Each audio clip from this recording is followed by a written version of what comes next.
ನಾನು ಈ ನಾಟಕದ ಸೂತ್ರಧಾರ ಅಂದ್ಕೊಂಡ್ರೇನು ಅಲ್ಲ, ಕೇವಲ ಕಥಕ. ನಾಥ ಅಂತ ಇಟ್ಕೊಳ್ಳಿ, ಆದಾಗ ಇಟ್ಕೊಳ್ಳಿ, ಆದರೆ ನಿಜವಾದ ಸೂತ್ರಧಾರ ಮೇಲಿದ್ದ. ನಾನು ಇಲ್ಲಿ ಸಾಮಾನ್ಯರು. ಈಗ ಪ್ರಶ್ನೆ ಇರುವುದು, ನಾನು ಯಾಕೆ ಇಲ್ಲಿ ಬಂದೆ ಅಂತ. ದೇವನಾಗಲಿ ಜೀವನಾಗಲಿ ಈ ಜಗನ್ನಾಟಕದಲ್ಲಿ ಮಾತ್ರ ಮಾಡಲೇಬೇಕು, ಪಾಲಿಗೆ ಬಂದದ್ದನ್ನು ಸ್ವೀಕರಿಸಲೇಬೇಕು. ಸುರ ಅಸುರನ ಈ ನಾಟಕವನ್ನು ಪ್ರೇಕ್ಷಕ ಪ್ರಭುಗಳನ್ನು ನೋಡಬೇಕು, ನೋಡಿ ಆನಂದಿಸಬೇಕು, ತಪ್ಪು ಒಪ್ಪುಗಳನ್ನು ಮನ್ನಿಸಬೇಕು. ಅಪ್ಲೈ ಕೊಟ್ಟರೆ ಪ್ರಾರಂಭಿಸಲೇನು ಒಂದು ದಿವಸ ಸ್ವರ್ಗದಲ್ಲಿ ಏನಾಯ್ತಪ್ಪ ಅಂದ್ರೆ ನೀವೇನು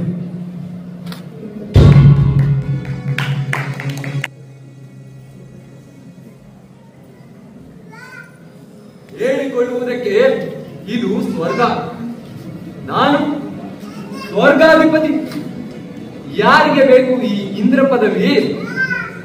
ಹಾಗೆಂದು ಕೈ ಒಡ್ಡಿದವರಿಗೆಲ್ಲ ಕೊಡುವುದಕ್ಕೆ ಈ ಪದವಿಯೇನು ಸುಮ್ಮನೆ ಬಂದಿದ್ದಲ್ಲ ನನಗೆ. ಶತಯಾನುಗಳ ಮುಂದೆ ಕುಳಿತು ಬೆವರು ಹರಿಸಿ ಗಳಿಸಿದ್ದು. ಆದರೂ ಈ ಲೋಕದ ಜನರಿಗೆ ನನ್ನ ಬಗ್ಗೆ ಗೌರವವೇ ಇಲ್ಲ. ಈ ಇಂದ್ರ ಪದವಿಯ ಎತ್ತರ ಬಿತ್ತರಗಳೇ ತಿಳಿದಿಲ್ಲ. ಅವರು ಸೊಲ್ಲು ತೆಗೆದರೆ ತ್ರಿಮೂರ್ತಿಗಳ ಹೆಸರೇ ಬರುತ್ತದಲ್ಲ. ಅವರಿಗಿಷ್ಟು ಮರ್ಯಾದೆ ಯಾಕಂತ ಕೇಳ್ತೇನೆ ನಾನು. ಆ ಬ್ರಹ್ಮ ಸೃಷ್ಟಿ ಒಂದನ್ನು ಮಾಡುತ್ತಾ ಕೂತರಾಯಿತು ಅವನ ಕೆಲಸ. ಹೋಗ್ಲಿ, ಸೃಷ್ಟಿಸಿದ್ದಕ್ಕಿಷ್ಟು ಮರ್ಯಾದೆ ಅವನಿಗೆ ಎಂದು ತಿಳಿಯೋಣ. ಆ ವಿಷ್ಣು ಲೋಕ ನಡೆಸುವನಂತೆ. ಸರಿ, ಹಗ್ಗದ ಮೇಲೆ ನಡೆಸುವ ಡೊಂಬರಾಟಕ್ಕಾದರೂ ಸಲ್ಲಲಿ. ಅವನಿಗಿಷ್ಟು ಶಿಲ್ಲೆ ಚಪ್ಪಾಳೆ. ಆದರೆ ಆ ಶಿವ ಕೊಲ್ಲುವವ.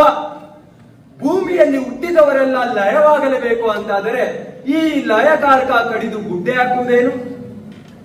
ಸ್ಮಶಾನಕ್ಕೆ ಹೋಗಿ ಬೂದಿ ಬಳಿದುಕೊಳ್ಳುವವರಿಗೆಲ್ಲ ದೊರೆಯುತ್ತಿರುವ ಈ ಮರ್ಯಾದೆ ಸಂಪೂರ್ಣ ಧರ್ಮಕ್ಕೆ. ಈ ಅನ್ಯಾಯವನ್ನು ಕಂಡು ಸುಮ್ಮನಿರುವುದೇ. ಇವತ್ತೊಂದು ನಿರ್ಣಯ ಆಗಲೇಬೇಕು. ನಾನು ಆ ಶಿವನೋ ಎಂದು. ಇಲ್ಲಿ ಕೂತರೆ ಆಗುವುದಿಲ್ಲ ಅದೆಲ್ಲ. ನೇರ ಕೈಲಾಸಕ್ಕೆ ಹೋಗುತ್ತೇನೆ. ಅವನನ್ನು ಹಿಡಿದು ಗಟ್ಟಿಸಿ ಕೇಳುತ್ತೇನೆ, ಏನಿದೆ ನಿನ್ನಲ್ಲಿ ಅಂತ ವಿಶೇಷ ಎಂದು. ನಿನ್ನ ಸ್ಥಾನದಲ್ಲಿ ನಾವು ಕುಳಿತರೆ ತಡೆಯವರು ಯಾರಿದ್ದಾರೆ ಎಂದು. ವಜ್ರಾಯುಧವನ್ನು ಹಿಡಿದಾಗಿದೆ, ಇನ್ನು ತಡಬೇಕೆ?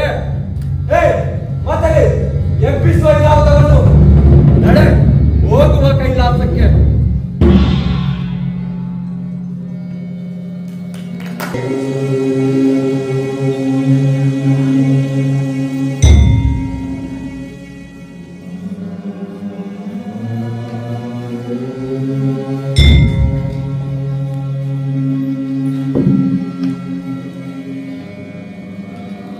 ಲೋಕದ ಮರ್ಯಾದೆ ಬೇಕೆಂಬ ಹಂಬಲ ಸ್ವರ್ಗದವರನ್ನೂ ಬಿಡುವುದಿಲ್ಲ ಎಂದಾದರೆ ಏನಿರಬಹುದು ಭುವಿಯ ಮಾಯೆ.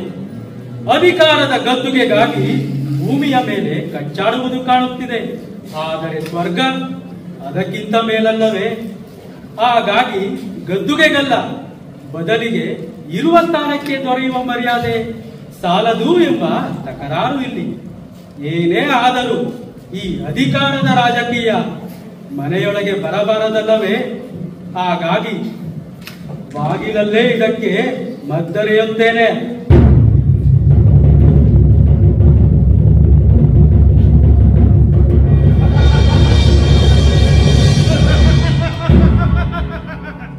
ಬಾಗಿಲಲ್ಲೇ ಮದ್ದೆರೆಯುತ್ತೇನೆ, ಬಾಗಿಲಲ್ಲೇ ಮದ್ದೆರೆಯುತ್ತೇನೆ.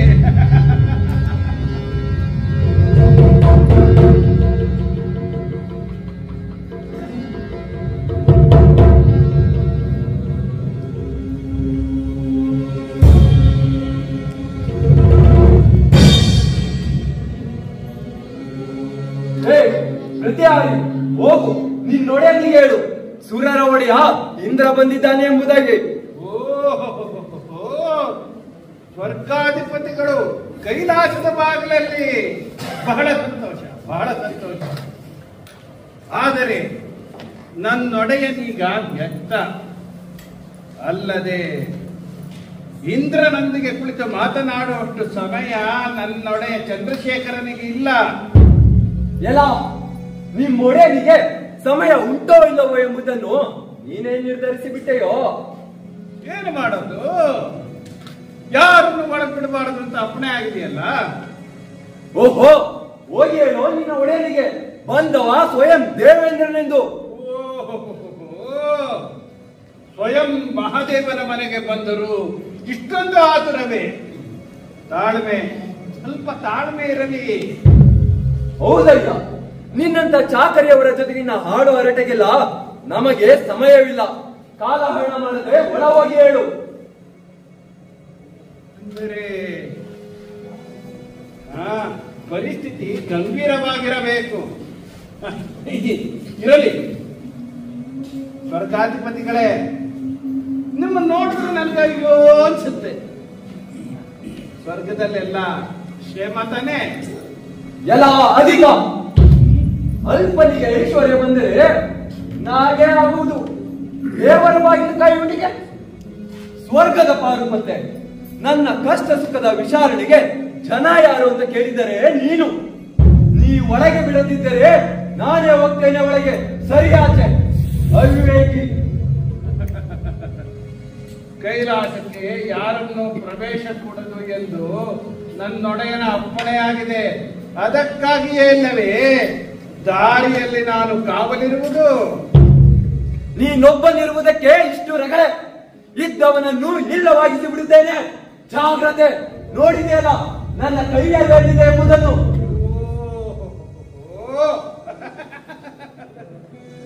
ಶೂಲಕ್ಕೆ ಹೆದರಲಿಲ್ಲ, ತ್ರಿಶೂಲಕ್ಕೆ ಹೆದರಲಿಲ್ಲ, ಮುದ್ಕರಕ್ಕೆ ಹೆದರಲಿಲ್ಲ, ಪಿನಾಕಿಗೆ ಹೆದರಲಿಲ್ಲ. ಏನ ಈ ನಿಮ್ಮ ವಜ್ರಕ್ಕೆ ಹೆದರ್ತೀನಿ ನಾನು? ನಿನ್ನ ಸೊಕ್ಕು ಸಾಮಾನ್ಯಕ್ಕಿಲ್ಲ. ಅದನ್ನಿವತ್ತು ಮುರಿಯದೆ ನಾ ಬಿಡಲಿಕ್ಕಿಲ್ಲ. ಮಾತಿನಲ್ಲಿ ತಿವಿದರೆ ನಿನ್ನ ಜೀವ ಹೋಗುವುದಿಲ್ಲ. ಬಿಸಿಯಾಗಿ 4 ಕಾಸಿದರೆ ಸರಿಯಾದೀತು. ಅದು ಸರಿನೇ. ನಮಗೂ ಈ ಕೈಲಾಸದಲ್ಲಿ ಹಿಮವತ್ ಪರ್ವತದಲ್ಲಿ ಕೂತು ಕೂತು ಚಳಿಗೆ ಮೈಯೆಲ್ಲ ಚಳಿಗಟ್ಟು ಹೋಗ್ಬಿಟ್ಟಿದೆ. ನೀವು ಕಾಸ್ತೀರಿ ಅಂತಾರೆ, ನಾವ್ಯಾಕೆ ಬೇಡ ಅಣ್ಣ? ಅದೇನು ಕಾಸ್ತೀರ ಕಾಸು. ಎಲ್ಲ ಪಾಪಿ, ಇನ್ನು ನಿನ್ನ ಬಿಟ್ಟೇನೋ?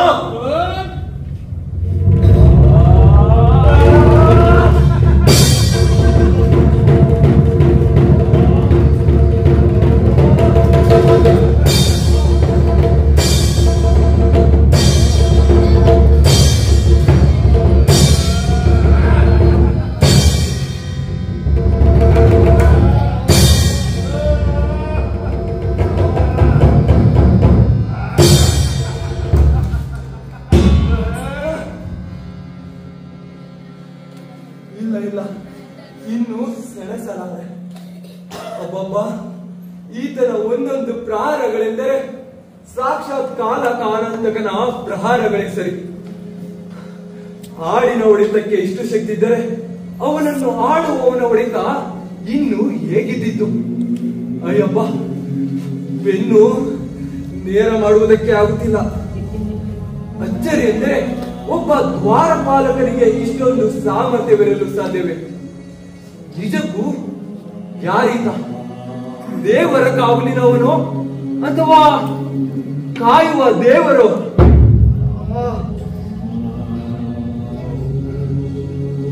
ಪುಣ್ಯಾತ್ಮ, ನಿನ್ನ ಹೊಡೆತಗಳಿಂದ ತಪ್ಪಿಸಿಕೊಂಡು ಇಂದು ನಾವು ಉಳಿದಿದ್ದೇ ಹೆಚ್ಚು. ದೇವತೆಗಳು ಅಮರರು ಎನ್ನುವುದು ನಿಜವಾದರೂ ಅಮೃತತ್ವ ಲಯವಾಗುವಂತಹ ಪ್ರಹಾರಗಳು. ನಿಜ ಹೇಳು, ಯಾರು ನೀನು? ಪ್ರತಿಹಾರಿ ಆಗಿರುವುದಕ್ಕಂತೂ ಸಾಧ್ಯವಿಲ್ಲ. ದಯವಿಟ್ಟು ನಿನ್ನ ಮೂಲ ರೂಪವನ್ನು ತೋರು.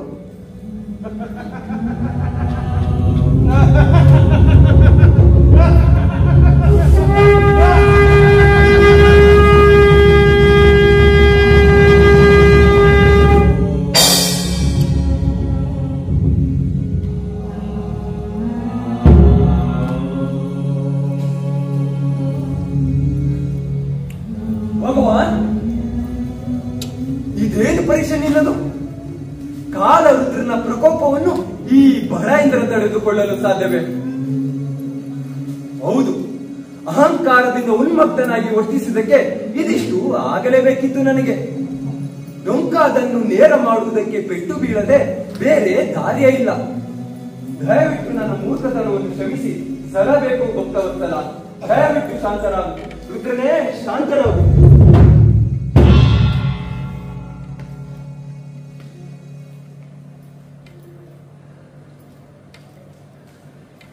ಭಗವಂತ, ಇದೇನಿದು? ಏನೋ ವಿಚಿತ್ರವಾದ ಶಕ್ತಿಯೊಂದು ಅನುಭವಕ್ಕೆ ಬಂತಲ್ಲ. ಏನು ಶಕ್ತಿ ಅದು? ಏಕೆ ಬಂತು? ಬಂದಿದ್ದು ಎಲ್ಲಿ ಹೋಯಿತು? ಸುರೇಂದ್ರ, ಎತ್ತರದ ಜಾಗದಲ್ಲಿರುವವರು ತಪ್ಪಿದರೆ ಎಲ್ಲರಿಗೂ ಸುಲಭವಾಗಿ ಕಾಣುತ್ತದೆ. ಅದೇ ಅನುಸರಿಸಲ್ಪಡುತ್ತದೆ. ಲೋಕವನ್ನು ಸಲಹಬೇಕಾದ ನೀನೇ ಉನ್ಮತ್ತನಾಗಿ ವರ್ತಿಸಿದರೆ ಕೆಳಗಿನವರನ್ನು ತಿದ್ದುವವರು ಯಾರು? ಹಾಗೆಂದೇ ನಿನ್ನ ಮೇಲೆ ಕೋಪಗೊಂಡೆ. ಆದರೆ ಒಮ್ಮೆ ಮೂಡಿದ ಕ್ರೋಧವನ್ನು ಮತ್ತೆ ಒಳಗೆ ಅಡಗಿಸಿಕೊಳ್ಳುವುದು ಆಗದಮ್ಮ. ಅದಕ್ಕೊಂದು ಹೊರದಾರಿಯನ್ನು ಕಲ್ಪಿಸದಿದ್ದರೆ ಎದುರಿನದ್ದನ್ನು ಸುಡಲು ತೊಡಗುತ್ತದೆ. ಹಾಗಾಗಿ ನನ್ನ ಹಣೆಗಣ್ಣಿನಿಂದ ಚಿಮ್ಮಿದ ಆ ಕ್ರೋಧ ಶಕ್ತಿಯು ಭೂಮಿಯೆಡೆಗೆ ಸಾಗಿದೆ. ಛೇ, ನಾನೆಂತ ಅವಿವೇಕದ ಕಾರ್ಯ ಎಸಗಿದೆ. ಕ್ರೋಧ ಮೂಲದಿಂದ ಹುಟ್ಟಿದ ಶಕ್ತಿಯು ಲೋಕಕ್ಕೆ ಏನು ಮಾಡಿತೆಂಬುದನ್ನು ಊಹಿಸುವುದು ಕಷ್ಟವಿಲ್ಲ. ಆದರೆ ಇದಕ್ಕೆ ನಾನು ಕಾರಣನಾದೇನಲ್ಲ. ಈಗೇನು ಮಾಡಲಿ ಭಗವಂತ? ಲೋಕಕ್ಕೆ ಕಂಟಕ ಬಂದಿದ್ದೆ. ಆ ಶಕ್ತಿಯು ಹೊರಟಿದ್ದು ನನ್ನಿಂದಲೇ ಆದರೂ ಅದು ಶಮನಗೊಳ್ಳುವುದಕ್ಕೆ ತನ್ನನ್ನು ಹೇಗೆ ಮಾರ್ಪಾಡಿಸಿಕೊಳ್ಳುತ್ತದೆ ಎಂಬುದನ್ನು ನಾನು ಕಾದು ನೋಡಬೇಕಷ್ಟೇ. ತಾಮಸಿ ಶಕ್ತಿಯೊಂದು ಆವಿರ್ಭವಿಸುವ ಸೂಚನೆ ಎಂದೇ ತಿಳಿಯಬೇಕಿದೆ ದೇವೇಂದ್ರ. ದಕ್ಷಿಣ ಸಮುದ್ರದ ತಳಿಯಲ್ಲಿ ಏನೋ ಸಂಚಲನದ ಲಕ್ಷಣಗಳಿವೆ. ಕಾದು ನೋಡೋಣ ಏನದು ಎಂಬುದನ್ನು. ನೀನೀಗ ತೆರಳು ನಿನ್ನ ಪುರದೆಡೆಗೆ. ಆಗಲಿ ಮಹಾದೇವ, ನಮೋ ನಮಃ.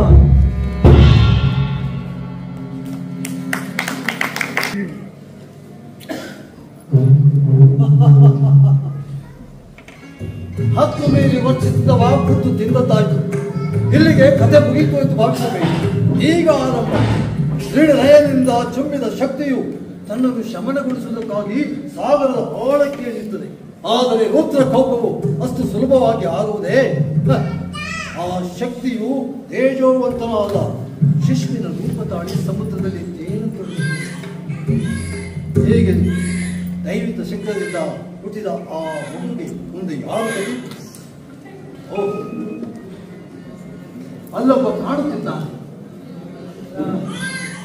ಸಮುದ್ರದ ಏನನ್ನು ಹುಡುಕುತ್ತಿದ್ದ. ಏನದು?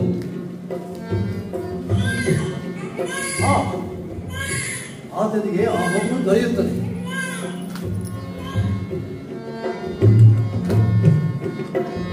ಆತ ಸಮುದ್ರದ ರಾಜ. ಈ ಸಮುದ್ರದ ತೀರದ ಕಾವಲುಗಾರರಿಗೆಲ್ಲ ಆತನೇ ರಾಜ. ಈ ಶಿಶುಗೆ ಮುಂದೆ ಹೇಗೆ ಇರುತ್ತದೆ ಎಂಬುದನ್ನು ನೋಡುವುದಕ್ಕಾಗಿ ನಾವು ಆ ಸಮುದ್ರ ರಾಜನನ್ನು ಹಿಂಬಾಲಿಸಿ ಹೋಗೋಣ.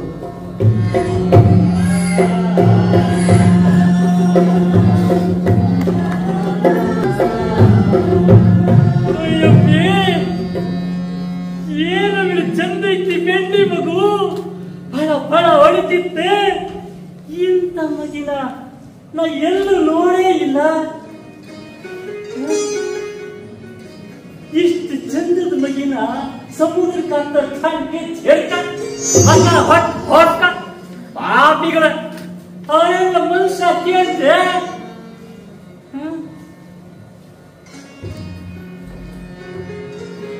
ಅಲ್ಲ ಮರ್ರೆ, ಈ ಮಗಿನ ನೀರಿಂದ ಎತ್ತಿ ಸಮ ನಾ ಎಂತ ಮಾಡೋದು ಗೊತ್ತಾಯ್ತಿಲ್ಲ.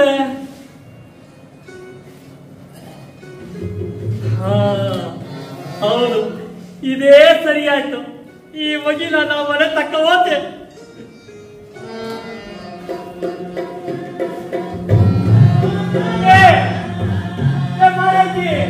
ಎಲ್ಲಿದ್ಯೆ? ಇಕ್ಕ ಬಾ, ಕಾಣ್ ಬಾ. ಎಂತ ಕಾಣೆ? ಏ ಹೆಣೆ ಹೆಣೆ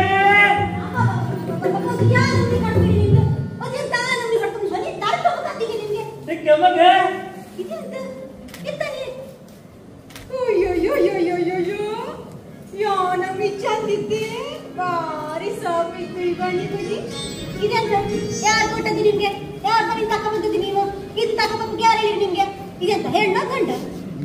ಹನಿ ನೋಡಿ ಉಸಿರು ತಕೊಂಬೈತಿ. ನಾ ಪ್ಯಾಟ ಬದಿರೋ ಇದ್ದ ಮೀನ್ ತರೋದಕ್ಕೆ ಆ ನೀಲ್ ಬುಟ್ಟಿಯಾಗಿತ್ತು. ನಾವು ನೋಡಿ ಯಾಕ ಬಂದೆ. ಮತ್ತೆಂತದೆ ಈ ನಮ್ಮಲ್ಲಿ ಪ್ರಶ್ನೆ ಕೇಳ್ತಿದ್ರೆ ಅಲ್ಲಿ ದರ್ಕಲ್ಲರಿಗೆ ನೀರಲ್ಲಿ ತೇಲ್ಕ ಬಂದಿತ್ತು. ನಾ ತಕ್ಕ ಬಂದೆ. ಈ ಬೆಣ್ಣಿ ಮಗಿ ನೀರಿಗೆ ಹಾಕಿರ ಅವ್ರವ್ರ ಮನೆ ಮಗಿ ಪೂರ ನಡ್ಕೊತ ಹೋಯ್ತು. ಹೆಂಗಾರ ಬೈಲೆ ಹಾಳಾಗಿ ಈ ಮಗಿನ ನಾವ್ ಎಂತ ಮಾಡೋದು ಗೊತ್ತಾಯ್ತಿಲ್ಲ ಮಾರೈತಿ. ಅದ್ರಿಂದ ಎಂತ ಯೋಚನೆ ಮಾಡೋದಿದೆ? ಈಗ ಈ ಬೆಸ್ತರ್ಕೇರಿಗೆಲ್ಲ ನಾವೇ ಅರಸರು, ಹೌದಾ? ಹಂಗಾದ್ಮೇಲೆ ಇದೊಂದು ಮಗಿಗೆ ನಮ್ಮ ಮನೆಗೆ ಉಂಬುಕೆ ಉಡುಕೆಲ್ಲ ಕಡಿಮೆ ಆಗ್ತಾ ಹಂಗಾರೆ ಇಲ್ಲ ಇಲ್ಲ. ಅಷ್ಟಾದ್ಮೇಲೆ ಈ ಮಗಿ ನಮ್ಮ ಮನೆದೆ. ನೀವೇ ನಾನೇ ಹೌದಲ್ಲ?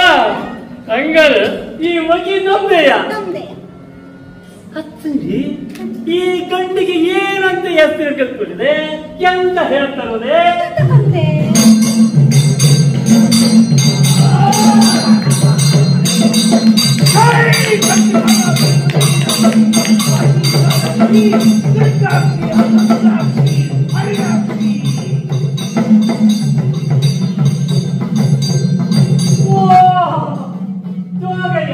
ಬನ್ನಿ ಬನ್ನಿ ಒಳ ಬನ್ನಿ. ಏನು ಕ್ಷೇಮವೇ? ಎಲ್ಲ ನಿಮ್ಮ ಆಶೀರ್ವಾದ. ಕೂತ್ಕೊಳ್ಳಿ.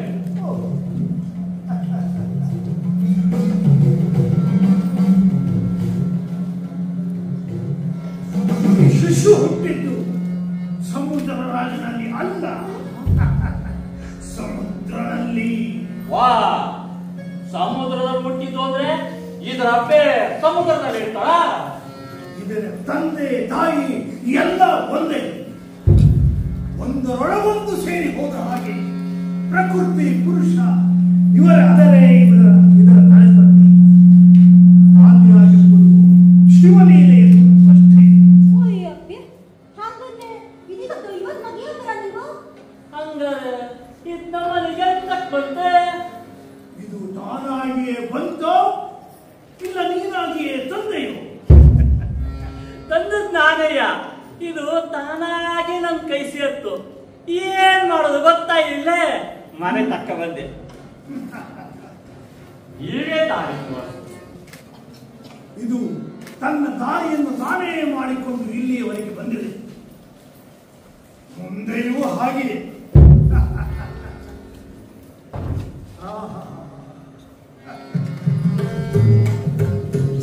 ಮಗು ಎಷ್ಟು ಮುದ್ದಾಗಿದೆಯೋ.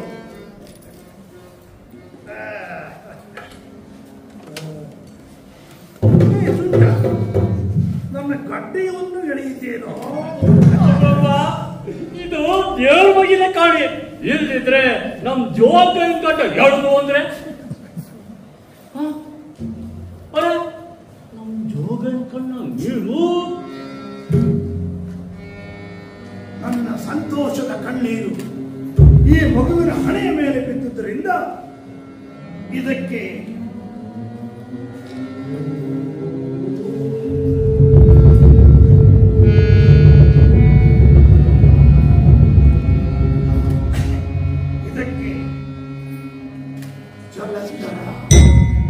ಜಲಂಧರ ಜಲಂಧರ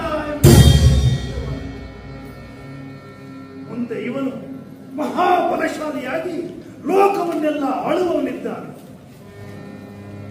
ಇವನ ಆದಿಯಿಂದಲೇ ಅಂತ್ಯವೇ ಹೊರತು ಮತ್ತೊಬ್ಬರಿಂದ ಸಾಧ್ಯವಿಲ್ಲ. ಆದ್ದರಿಂದ ಇದನ್ನು ಸ್ವೀಕರಿಸುತ್ತಾಯಿ.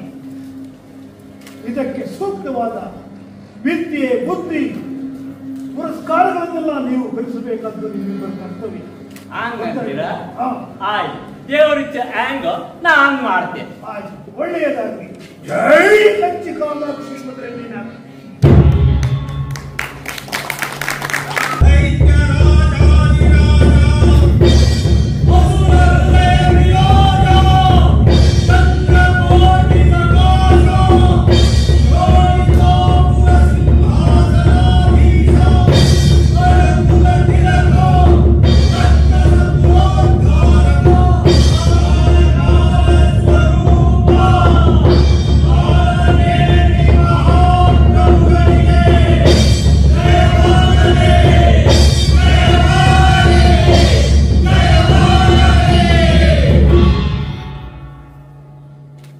ಮಂತ್ರಿಗಳೇ, ಆ ಪುರಪ್ರಮುಖರ ವಿಷಯ ಏನಾಯಿತು? ಮಹಾಪ್ರಭು, ಒಂದು ವಿಷಯದ ಪರವಾಗಿ ಪುರಪ್ರಮುಖರ ನಡುವೆ ಚರ್ಚೆ ನಡೆಯಿತು. ಅವರೆಲ್ಲರೂ ಹೇಳುವುದೇನೆಂದರೆ, ಈ ತಿಥಿಕುಲವನ್ನು ಮೇಲೆತ್ತುವುದಕ್ಕೆ ಅತಿಥಿ ಕುಲವನ್ನು ಮೊದಲು ಮೆಟ್ಟಬೇಕು. ಅನಿಮಿಷರನ್ನು ಬಗ್ಗು ಬಡಿಯಬೇಕು. ಅಲ್ಲಿನ ಸರ್ವತ್ವವನ್ನು ವಶಪಡಿಸಿಕೊಳ್ಳಬೇಕು. ಆಗಲೇ ನಮ್ಮ ಸಾಮ್ರಾಜ್ಯದಲ್ಲಿ ಸುಖ ಸಮೃದ್ಧಿ ಹಾಗೂ ಉದ್ಧಾರ ಎಂದು. ವಿಷಯ ಹೌದು, ಆದರೆ ಸ್ವರ್ಗದ ಮೇಲೆ ದಂಡೆತ್ತಿ ಹೋಗುವುದಕ್ಕೆ ನಮಗೀಗ ಇರುವ ಬಲ ಸಾಲದು. ಈಗ ಹೋದರೆ ಪೆಟ್ಟು ತಿನ್ನಬೇಕಾಗುತ್ತದೆ. ಆದರೆ ಹೆಚ್ಚಿನ ಶಕ್ತಿ ಸಂಚಯನ ಮಾಡುವುದು ಹೇಗೆ? ಎಲ್ಲಿಂದ? ಯಾರಿಂದ?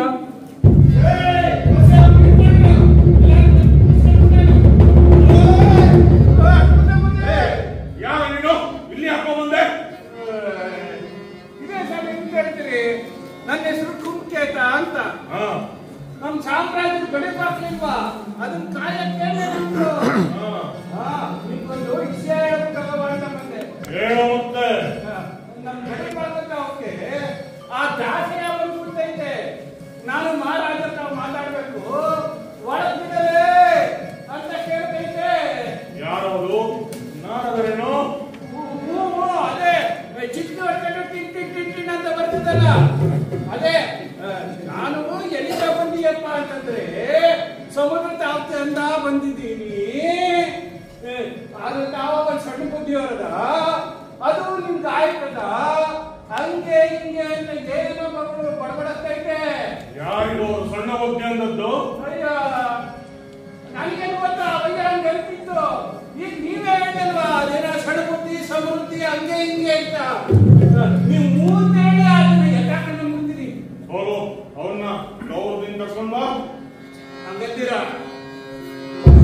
ಸರಿ.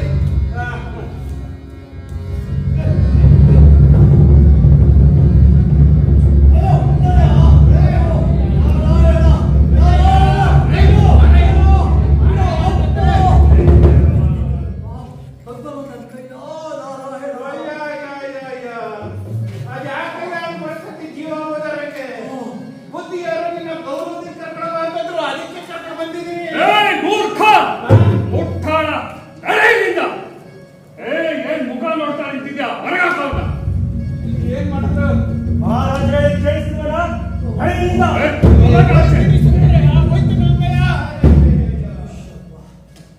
ಕ್ಷಮಿಸಬೇಕು ಪೂಜ್ಯರೇ, ನಮ್ಮ ಸಾಮ್ರಾಜ್ಯದ ಜನಪದರು ಹೇಗೆ ಎಂಬುದು ನಿಮಗೆ ತಿಳಿದಿದೆಯಲ್ಲ. ಹುಷಪ್ಪ, ಇವದೇ ಕೊನೆ ದಿನ ಅಂತ ತಿಳ್ಕೊಂಡಿದ್ದೆ. ಎಷ್ಟು ಗಟ್ಟಿಯಾಗಿ ಹಿಡಿದ ಕೈ ಅಂದ್ರೆ ಇನ್ನು ಏನೇನು ಕಾಣಬೇಕಾಗಿದೆಯೋ ಏನು ಗೊತ್ತಿಲ್ಲ ನನಗೆ. ಹಾಗೆಲ್ಲ ಹೆದರಬೇಡಿ, ದಯವಿಟ್ಟು ಕುಳಿತುಕೊಳ್ಳಿ. ಸುಧಾರಿಸ್ಕೊಳ್ಳಿ. ಅಂದ್ಹಾಗೆ ನೀವು ನಮ್ಮಲ್ಲಿವರೆಗೆ ಬಂದಿದ್ದು ಸಂತೋಷದಷ್ಟೇ ಆಶ್ಚರ್ಯವನ್ನು ತಂದಿದೆಯಲ್ಲ. ನಾನು ಬಂದಲ್ಲಿಗೆ 3 ವರ್ಷಗಳಿಗಿಂತಲೂ ಹೆಚ್ಚು ಕಾಲದ ಇರುವವನಲ್ಲ. ಹಾಗಾಗಿ ನೇರವಾಗಿ ವಿಷಯಕ್ಕೆ ಬಂದು ಬಿಡುತ್ತೇನೆ. ಲೋಕಕ್ಕೆಲ್ಲ ಒಳ್ಳೆಯದನ್ನು ಮಾಡುವ ಕೆಲಸ ನನಗೆ ವಹಿಸಲಾಗಿದೆ. ಅದು ನಿಮಗೂ ಗೊತ್ತಿದೆ. ನಿಮ್ಮ ಕುಲಕ್ಕೆ ಉದ್ಧಾರ ಆಗಬೇಕಾದರೆ ನೀವೀಗ ಉತ್ತರಾಧಿಕಾರಿ ಒಬ್ಬ ಬೇಡವೇ? ನಿಮ್ಮ ಮಾತು ನಿಜ. ಆದರೆ ನನಗಿರುವುದು ಒಬ್ಬಳೇ ಮಗಳು ಬೃಂದಾದೇವಿ. ವಂಶೋದ್ಧಾರಕ್ಕಾಗಿ ಬೇರಾವ ಸಂತಾನವೂ ಇಲ್ಲ. ಮಗಳಿಗೆ ಸಮರ್ಥನಾದ ಅಳಿಯ ಸಿಕ್ಕರೆ ಬಂದರೆ ಅವನು ನನ್ನ ಉತ್ತರಾಧಿಕಾರಿ ಎನಿಸಿಕೊಳ್ಳುತ್ತಾನಲ್ಲವೇ? ಅಲ್ಲವೇ? ಹೌದು. ಆದರೆ ಯಾರಿದ್ದಾರೆ ದೈತ್ಯ ಕುಲತಿಲಕ ಕಾಲನೇಮಿಯ ಅಳಿಯ ಎನಿಸಿಕೊಳ್ಳುವಂತಹ ಸಮರ್ಥರು? ನನ್ನ ದೃಷ್ಟಿಯಲ್ಲಂತೂ ಯಾರೂ ಇಲ್ಲ. ಅದನ್ನೇ ತಿಳಿಸಲು ನಾನು ಬಂದಿದ್ದೇನೆ. ಕಡಲ ತಳಿಯ ಊರಿನಲ್ಲಿ ಸಮುದ್ರರಾಜನಿಗೆ ಜಲಂಧರ ಈಶ್ವರನ ಕಣ್ಣಿನಿಂದ ಹುಟ್ಟಿದನಾದ್ದರಿಂದ ಅವನು ಶಕ್ತಿ ಬಂದನಾಗಿದ್ದ.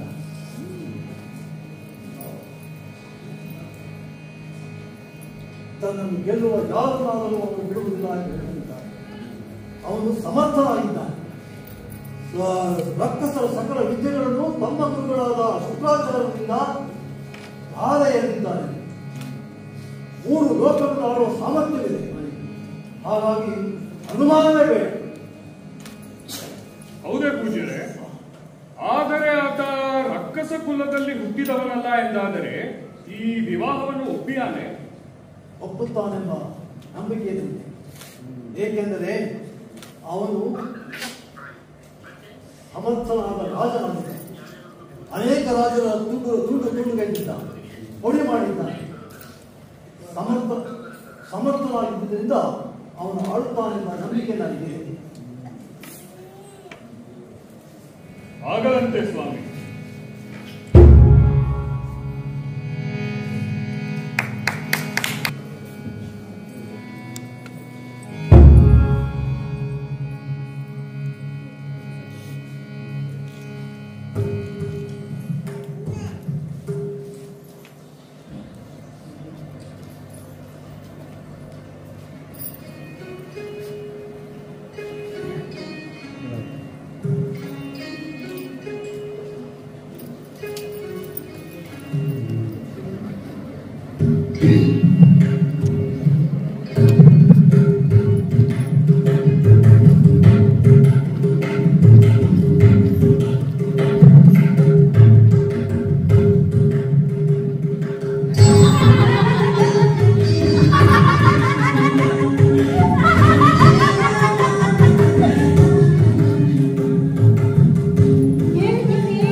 ಬೆಳಗಿನಿಂದ ಧ್ಯಾನ ಪೂಜೆ ಎಲ್ಲ ಜೋರಾಗಿದ್ದು. ಯಾಕೆ ಪೂಜೆನೋ? ಇನ್ಯಾರತ್ತೆ ಅವರತ್ತೆ ಪ್ರೇಮ ಪೂಜೆ. ಪೂಜೆ ಮಾಡಿದ್ದು ವರ ಕೇಳಿದ್ದು ಸಿಗ್ಲಿಲ್ಲಮ್ಮ ವರ. ಸಾಕ್ ಮಾಡಲಿ ಪೂಜೆನ ಕೊಡೋದಕ್ಕೆ ಸಿದ್ಧರಾಗು. ಗಲಾಟೆ ಮಾಡಬೇಡ್ಬೇ, ರಾಜಕುಮಾರಿ ಮಾತಲ್ಲಿದ್ದಾರೆ. ಅಯ್ಯೋ ಬಿಡಿಸರಂದೆ, ಇನ್ನೆಷ್ಟು ದಿನ ಗಲಾಟೆ ಮಾಡ್ತೀವಿ ನಾವಾದ್ರು? ಅವಳಿಗೆ ಇರೋ ತನಕ ತಾನೆ. ನಾನು ರಾಜಕುಮಾರದಲ್ಲಿ ಹೋದ್ಮೇಲೆ ನಮ್ಮೆಲ್ಲ ಬಂದೇ ಬಿಡ್ತಾಳೇನೋ. ನಮ್ಮ ಬೃಂದಾದೇವಿ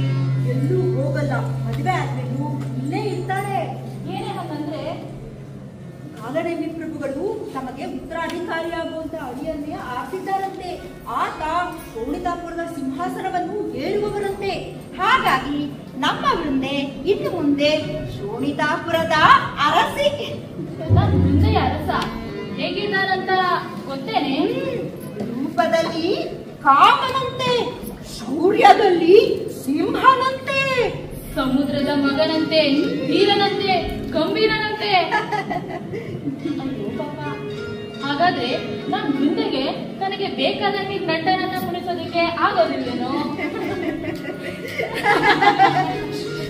ನಮ್ಮ ಗಲಾಟೆಯಿಂದ ವೃಂದಾದೇವಿ ತಪಸ್ಸಿಗೆ ಭಂಗ ಆಗ್ಬಿಟ್ರೆ? ಬಿಡು ಸುನಂದೆ, ನೀ ಎಷ್ಟೇ ರಂಪಾಟ ಮಾಡಿದರೂ ನನ್ನ ಸ್ಥಾನವನ್ನು ಭಂಗಗೊಳಿಸಲಾಗಲಿಲ್ಲ. ನಾನಾಗೆ ಹೇಳುವವರೆಗೂ ನೀವೆಲ್ಲ ಕಾಯಲೇಬೇಕಾಯ್ತು. ಅದೇನು ಅಮ್ಮ, ಚಿಕ್ಕ ವಯಸ್ಸಿನಿಂದ ಹರಿಯ ಧ್ಯಾನ ಅಂದ್ರೆ ಎಷ್ಟೊಂದು ಪ್ರೀತಿ ನಿನಗೆ. ನಿಜ ಹೇಳ್ಬೇಕಂದ್ರೆ ತಿಥಿಕುಲದವರಿಗೆ ನಿನ್ನ ಈ ಪೂಜೆ ಪುನಸ್ಕಾರ ಎಲ್ಲ ಆಗಿ ಬರುವಂತಹದ್ದಲ್ಲ. ಆದ್ರೂ ಮಹಾರಾಣಿಯವರು ಮತ್ತು ಮಹಾರಾಜರು ನನ್ನೇ ಬಿಟ್ಟಿದ್ದಾರೆ. ತಿಥಿ ದೇವಿಯಲ್ಲಿ ಹುಟ್ಟಿದ ಮಾತ್ರಕ್ಕೆ ನಮ್ಮವರೆಲ್ಲ ಅಸುರರೆಂದೆನಿಸಿಕೊಂಡರು ಎಂದು ನನಗೆ ಈಗಲೂ ಅನಿಸುವುದಿಲ್ಲ ಸುನಂದೆ. ನಮ್ಮ ಕುಲವನ್ನು ನಿರ್ಧರಿಸುವುದು ನಮ್ಮ ಹುಟ್ಟಲ್ಲ, ನಮ್ಮ ಕೆಲಸ. ತಿಥಿ ಅದಿತಿಯರ ಮಕ್ಕಳೆಲ್ಲರೂ ಕಶ್ಯಪ ಬ್ರಹ್ಮರ ಸಂತಾನವೇ ಆದ ಮೇಲೆ ಆ ಕಶ್ಯಪರ ಗುಣಗಳು ನಮ್ಮಲ್ಲೂ ಇರಲೇಬೇಕಲ್ಲವೇ? ಇಡೀ ಲೋಕವೇ ಬ್ರಹ್ಮನ ಸೃಷ್ಟಿ ಎಂದಾದ ಮೇಲೆ ಆ ಸೃಷ್ಟಿಕರ್ತನೆ ಭೇದ ಮಾಡಬಲ್ಲನೆ. ಹಾಗಿಲ್ಲದಿದ್ದರೆ ನಮ್ಮವರು ಮಾತ್ರ ದುಷ್ಟರೆನಿಸಿದ್ದು ಹೇಗೆ? ತಾವು ಮಾಡುವ ಕೆಲಸದಿಂದಲೇ ತಾನೆ. ಬಿಡು ಅದನ್ನೆಲ್ಲ. ಏನು ನಿನ್ನ ಮಾತುಗಳು ನನಗೆ ತಿಳಿಯವು. ನಿನಗೆ ಬರುವಂತಹ ಅರಸ ಹೇಗಿದ್ದಾನೋ ಏನು, ನಿನ್ನ ಪೂಜೆ ಪುನಸ್ಕಾರಗಳನ್ನು ಒಪ್ತಾನೋ ಇಲ್ವೋ ಗೊತ್ತಿಲ್ವಲ್ಲ ಬೃಂದೆ. ಅವರು ನಮ್ಮ ಕುಲದಲ್ಲಿ ಜನಿಸಿದವರಲ್ಲವಂತೆ, ಸಾಕ್ಷಾತ್ ಮಹಾದೇವನ ಶಕ್ತಿಯಿಂದ ಜನಿಸಿದವರೆಂದು ನಮ್ಮ ತಂದೆಯವರು ಹೇಳಿದ್ದಾರೆ. ಅಂತಹವರಿಗೆ ಇದೆಲ್ಲ ಬೇಡವಾದಿದ್ದೆ. ಇರಲಿ, ಏನು ಹೇಗೆ ಎಂಬುದನ್ನು ಮುಂದೆ ನೋಡೋಣ. ಸರಿಯಮ್ಮ, ಎಲ್ಲವೂ ಒಳ್ಳೆಯದಾದರೆ ಆಯಿತು. ಮಹಾರಾಣಿಯವರು ನಿಮ್ಮದೇ ನಿರೀಕ್ಷೆಯಲ್ಲಿರಬಹುದು. ಹೌದು, ನಡೀಲಿ ಹೊರಡೋಣ.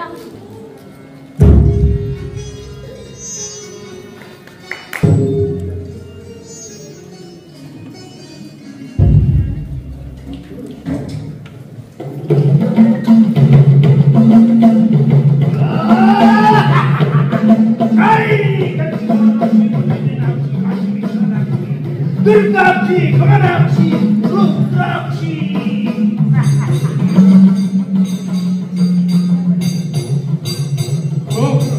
ಪೂಜ್ಯರೇ, ಬನ್ನಿ ಕುಳಿತುಕೊಳ್ಳಿ. ಕ್ಷೇಮವೇ ನಿರಂತರ? ಎಲ್ಲವೂ ಕ್ಷೇಮ ಸ್ವಾಮಿ. ಪೂಜ್ಯರೇ, ದೀರ್ಘ ಸಮಯದ ನಂತರ ನಮ್ಮಲ್ಲಿಗೆ ಬಂದರು. ಸರಿಯಾದ ಸಮಯಕ್ಕೆ ಬಂದಿದ್ದೀರಿ. ನಾನು ದೀರ್ಘಕಾಲದಿಂದ ನಾನಿಲ್ಲಿಗೆ ಬಂದಿಲ್ಲ ಎಂದು ಮಾತ್ರಕ್ಕೆ ನಿನ್ನ ಶ್ರೇಯೋಭಿವೃದ್ಧಿಯ ಸುದ್ದಿ ನನಗೆ ತಿಳಿದಿಲ್ಲ ಎಂದಲ್ಲ. ನಮ್ಮ ಭೇಟಿಗೆ ಕಾಲ ಕೂಡಿ ಬರಲಿಲ್ಲ ಅಷ್ಟೇ. ಈಗಲಾದರೂ ಕಾಲ ಕೂಡಿತ್ತಲ್ಲ, ಸಂತೋಷ. ಸ್ವಾಮಿ, ನಿಮ್ಮ ಮಾತೆಯನ್ನೇ ಕಾಯುತ್ತಾ ನನ್ನ ತಾಯಿ ಈ ಲೋಕದ ಯಾತ್ರೆ ಮುಗಿಸಿದರು. ಶಿವ ಶಿವ. ನನ್ನ ತಂದೆ ತಮ್ಮ ಅಧಿಕಾರವನ್ನೆಲ್ಲ ನನಗೆ ನೀಡಿ ತಮ್ಮ ಪಾಡಿಗೆ ತಾವು ಎಂಬಂತೆ ಇದ್ದಾರೆ. ಈಗ ಜಲಂಧರನೇ ಸ್ವಾಮಿ, ಈ ಕಾಲನು ತನ್ನ ಪ್ರಭಾವವನ್ನು ಎಲ್ಲರ ಮೇಲೂ ಬೀರಬೇಕೆಂದರೆ ನಾನು ಹಿಂದೆ ಇಲ್ಲಿಗೆ ಬಂದಿದ್ದಾಗ ಪ್ರಾಯದಲ್ಲಿದ್ದ ನಿನ್ನ ತಂದೆ ಈಗ ವೃದ್ಧ, ಶಿಶುತನದಲ್ಲಿದ್ದ ನೀನು ಈಗ ಪ್ರವೃದ್ಧ. ಯಾವುದೇ ಬದಲಾವಣೆ ಕಾಣದೆ ಇರುವವನು ಈ ಜೋಗಯ್ಯ ಮಾತ್ರ. ಕೆಲವರು ಹಾಗೆಯೇ ಕಾಲಾತೀತರು. ಸ್ವಾಮಿ, ತ್ರಿಕಾಲವಲ್ಲವರು ನೀವು. ನನ್ನ ಪೂರ್ವ ವೃತ್ತಾಂತವನ್ನು ಅಂದೇ ನನ್ನ ತಾಯಿ ತಂದೆಯರಿಗೆ ಅರಿವಿದರಂತೆ ನನ್ನ ಭವಿಷ್ಯದ ಬಗೆಗೂ ಕೊಂಚ ಸೂಚನೆ ನೀಡಿದ್ದರೆ. ಸ್ವಾಮಿ, ನಮ್ಮ ಭವಿಷ್ಯದ ಕರ್ತೃಗಳು ನಾವೇ. ನಮ್ಮ ಪುರುಷ ಪ್ರಯತ್ನಕ್ಕೆ ಮೇಲಿನಿಂದ ಅಸ್ತು ಎಂಬುದು ದೊರೆಯಬೇಕಾದರೆ ನಮ್ಮ ಕಾರ್ಯವೂ ಅದಕ್ಕೆ ಸಮಾಸವಾಗಿ ನಮ್ಮ ಶ್ರಮವೇ ನಮ್ಮ ಯಶಸ್ಸಿನ ಮೆಟ್ಟಿಲೇ ಹೊರತು ಬೇರೆಯವರನ್ನು ಮೆಟ್ಟಿ ನಾವು ಮೇಲೇರುವುದಲ್ಲ. ಹಾಗೆಯೇ ಬೇರೆಯವರ ಸ್ವಾರ್ಥಕ್ಕಾಗಿ ನಾವು ಸಾಧನವೂ ಆಗಬಾರದು. ಇಷ್ಟು ತಿಳಿದರೆ ಸಾಕಲ್ಲವೇ ಬದುಕು ಬಂಗಾರವಾಗುತ್ತದೆ. ಇದಕ್ಕಿಂತ ಮಿಗಿಲಾದ ಭವಿಷ್ಯವಾಣಿ ಇನ್ನೇನಿದ್ದೀತು ಮಗುವಿಗೆ. ಆಗಲಿ ಸ್ವಾಮಿ, ನಿಮ್ಮ ಮಾತುಗಳನ್ನು ನೆನಪಿನಲ್ಲಿ ಇಟ್ಕೊಳ್ತೇನೆ. ಸ್ವಾಮಿ, ದೈತ್ಯರಾಜ ಕಾಲನೇಮಿಯು ವಿವಾಹದ ಹೊಸಗೆಯನ್ನು ನಮ್ಮಲ್ಲಿಗೆ ಕಳುಹಿಸಿದ ಸುದ್ದಿ ನಮಗೂ ತಿಳಿದಿರಬಹುದು. ಅದಕ್ಕೆ ನಾನಿಲ್ಲಿ ಬಂದದ್ದು. ಇದರಿಂದ ಮುಂದೆ ನಮಗೆ ಒಳಿತೇ ಆಗುವುದಲ್ಲವೇ ಪೂಜ್ಯರೇ? ನಾನು ಮೊದಲೇ ಹೇಳಿದಾಗೆ ಎಲ್ಲ ಇರುವುದು ನಮ್ಮ ಕೈಯಲ್ಲೇ. ಕಾಲನೇಮಿಯ ಮಗಳು ಸಾಮಾನ್ಯ ಸ್ತ್ರೀಯಲ್ಲ, ಸಾಕ್ಷಾತ್ ವಿಷ್ಣುವಿನ ಭಕ್ತಳು. ಜೊತೆಗೆ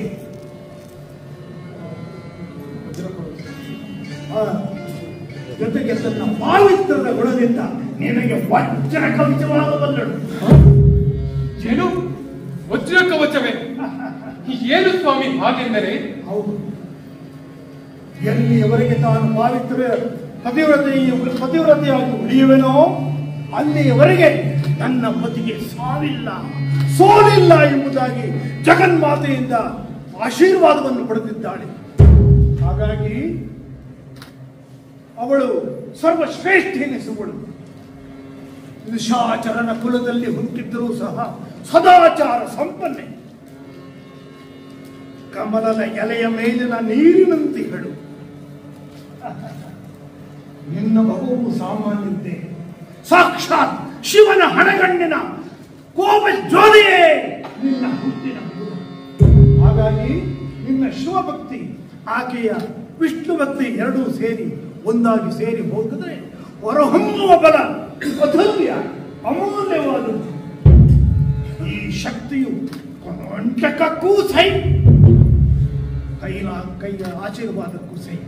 ಹಾಗಾಗಿ ಜಗದಲ್ಲಿ ಬೃಂದಕ್ಕೆ ತಕ್ಕ ಪತಿಯನ್ನು ಇಸ್ಕೊಂಡು ಶ್ರೇಯೋಭಿವೃದ್ಧಿ. ಆಗಲಿ ಸ್ವಾಮಿ, ಒಳ್ಳೆಯದಾಗಲಿ. ಜೈ ಕಂಚಿ ಕಾಮಾಕ್ಷಿ ಮಧುರೆ ಮೀನಾಕ್ಷಿ.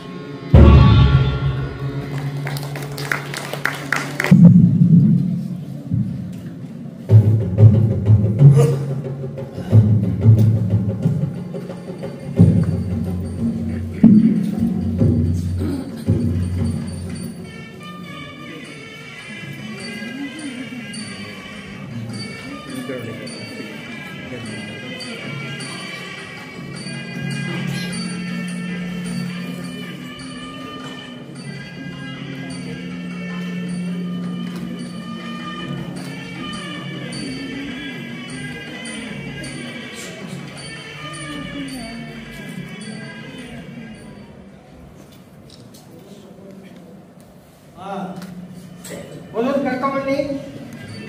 ಓಂ ಸರಸಿಗನಿಗೆ ಸರೋಜಹಸ್ತೆ ಕಮಲಧರಾಂ ಶುಭಗಂಧಮಾಲ್ಯರೋಗೆ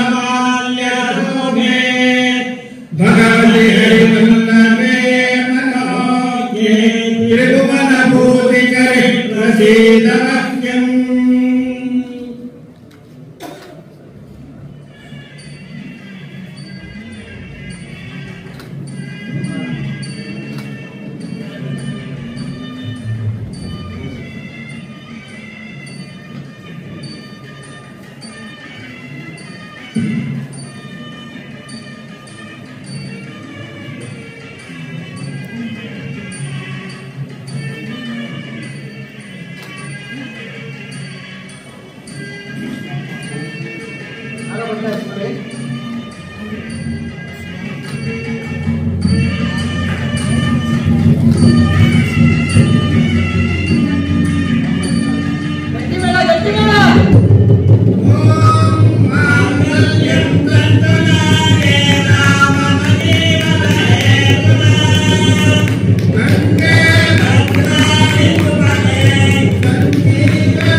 ಹಾಗೂ ದೊರೆ ಜಲಂಧರನ ವಿವಾಹಕ್ಕೆ ನೀವೆಲ್ಲರೂ ಸಾಕ್ಷಿಯಾಗಿದ್ದೀರಿ. ಇದೇ ಸಂದರ್ಭದಲ್ಲಿ ಮುಖ್ಯವಾದ ವಿಷಯವೊಂದನ್ನು ನಿಮಗೆ ಹೇಳಬೇಕಿದೆ. ಸುದೀರ್ಘ ಕಾಲದಿಂದ ಶೋಣಿತಾಪುರವನ್ನು ಆಳಿಕೊಂಡು ಬಂದಿರುವ ನನಗೆ ಈಗ ಪ್ರಾಯ ಸಂದಿದೆ. ತಿಥಿಕುಲದ ಉದ್ಧಾರಕ್ಕಾಗಿ ನವ ಶಕ್ತಿಯೊಂದು ಬೇಕಿದೆ. ಲೋಕದಲ್ಲಿ ಶೌರ್ಯವಂತನೆಂದೇ ಪ್ರಖ್ಯಾತನಾಗಿರುವ ಜಲಂಧರನು ಈ ಶೋಣಿತಾಪುರವನ್ನು ಆಳಬೇಕೆಂದು ನಮ್ಮ ಅಪೇಕ್ಷೆ. ಹಾಗಾಗಿ ಜಲಂಧರನನ್ನು ನನ್ನ ಉತ್ತರಾಧಿಕಾರಿ ಎಂದು ಘೋಷಿಸಿದ್ದೇನೆ. ಆತನ ಪಟ್ಟಬಂಧ ಇಂದೇ ನಡೆಯಲಿದ್ದು ರಕ್ಕಸ ಗುರುಗಳಾದ ಶುಕ್ರಾಚಾರ್ಯರು ಇದನ್ನು ನೆರವೇರಿಸಿಕೊಡಬೇಕೆಂದು ಕೇಳಿಕೊಳ್ಳುತ್ತೇನೆ. ಅಗತ್ಯವಾಗಿ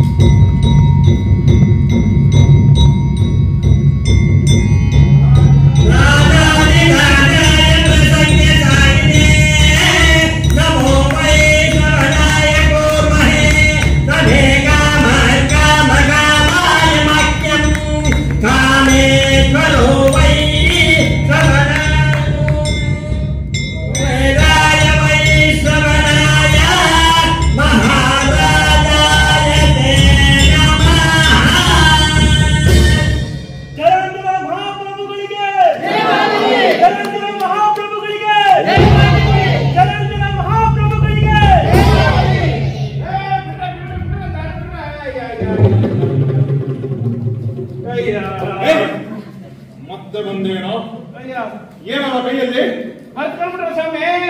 ನಾನು ಗಣಪತಿಕಾಯನ್ನು ಕುಂಕೆಂತ ಇವತ್ತು ಇಂದವರ ಮದುವೆ ಅಲ್ವಾ, ಅದಕ್ಕೆ ನಮ್ ಕುಂದರ್ ಎಲ್ಲರೂ ಬಂದ್ಬಿಟ್ಟಿದೀವಿ. ಎಲ್ರು ಹೊಟ್ಟೆಗೆ ಮುಂದ್ಕೊಂಡು ಹೊಟ್ಟೆ ಡುಮ್ ಅಂದೋಗ್ಬೇಕು ಹಂಗ್ ಬಿಟ್ಬಿಟ್ಟಿದೀವಿ.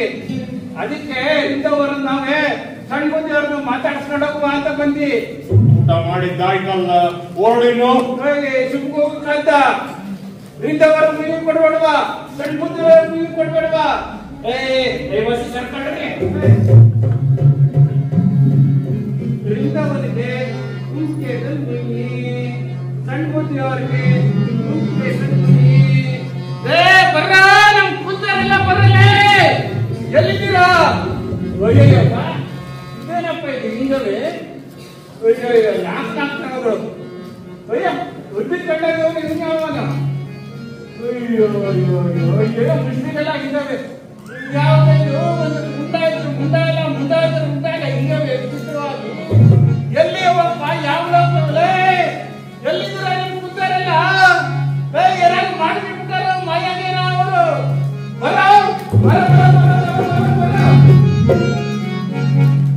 ನಾವೆಲ್ಲರೂ ಈ ವಿವಾಹಕ್ಕೆ ಆಗಮಿಸಿದ್ದು ನಮಗೆ ಬಹಳ ಸಂತೋಷ ತಂದಿದೆ.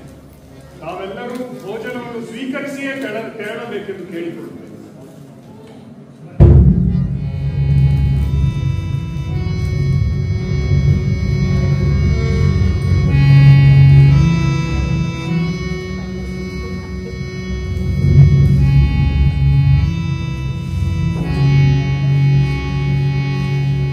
ಜಲಂಧರ, ಇಂದು ನನ್ನ ಮನದಿಚ್ಛೆ ಪೂರ್ಣಗೊಂಡಿದೆ. ರಕ್ಕಸ ಕುಲದ ಉದ್ಧಾರಕ್ಕಾಗಿ ಶ್ರಮಿಸುವಂತಹ ಒಬ್ಬ ಸಮರ್ಥ ಉತ್ತರಾಧಿಕಾರಿಯನ್ನು ಶೋಣಿತಾಪುರ ಪಡೆಯುವುದಕ್ಕೆ ನನ್ನ ಮನದಲ್ಲೂ ಧನ್ಯತೆಯ ಭಾವ ಮೂಡಿದೆ. ರಕ್ಕಸ ಕುಲ ನಿನ್ನ ಪಾಲಿಗೆ ಹೊಸದು. ಇದರ ಶ್ರೇಯೋಭಿವೃದ್ಧಿಗೆ ಶ್ರಮಿಸುವ ಮುನ್ನ ನೀನು ಬಹಳಷ್ಟು ತಿಳಿದುಕೊಳ್ಳಬೇಕಿದೆ. ಆದರೆ ಇಲ್ಲಿಗೆ ಇಷ್ಟು ಸಾಕು, ಇನ್ನು ವಿಶ್ರಮಿಸುವ. ಆಗಲಿ ಮಾವನವರೇ, ನೀವೆಂದಂತೆ ರಕ್ಕಸ ಕುಲದ ಬಗ್ಗೆ ನಾನು ಹೆಚ್ಚು ತಿಳಿದವನಲ್ಲ. ಆದಾಗ್ಯೂ ಇಲ್ಲಿಯ ರೀತಿ ನೀತಿಗಳು ನನಗೆ ಅಪರಿಚಿತ ಎನಿಸುತ್ತಿಲ್ಲ. ನಾನು ನಿಮ್ಮಲ್ಲೊಬ್ಬ ಎನ್ನುವ ಭಾವ ನನದಲ್ಲಿದೆ. ಇದಕ್ಕೇನು ಕಾರಣವೋ ನಾನು ಅರಿಯೆ. ಆದರೆ ನಿಮ್ಮಿಂದ ಒಂದು ವಿಷಯ ಕೇಳಬೇಕಿತ್ತು. ಇವತ್ತಿನ ಸಮಾರಂಭಕ್ಕೆ ಆಗಮಿಸಿದ ಅತಿಥಿಗಳ ಪೈಕಿ ವಿಚಿತ್ರವಾದ ವ್ಯಕ್ತಿಗಳನ್ನು ನೋಡಿದೆ. ಒಬ್ಬರಿಗೆ ರುಂಡ ಇರಲಿಲ್ಲ, ಇನ್ನೊಬ್ಬರಿಗೆ ಮುಂಡವೇ ಇರಲಿಲ್ಲ. ಯಾರು ಹಾಗೇಕಿದ್ದರು?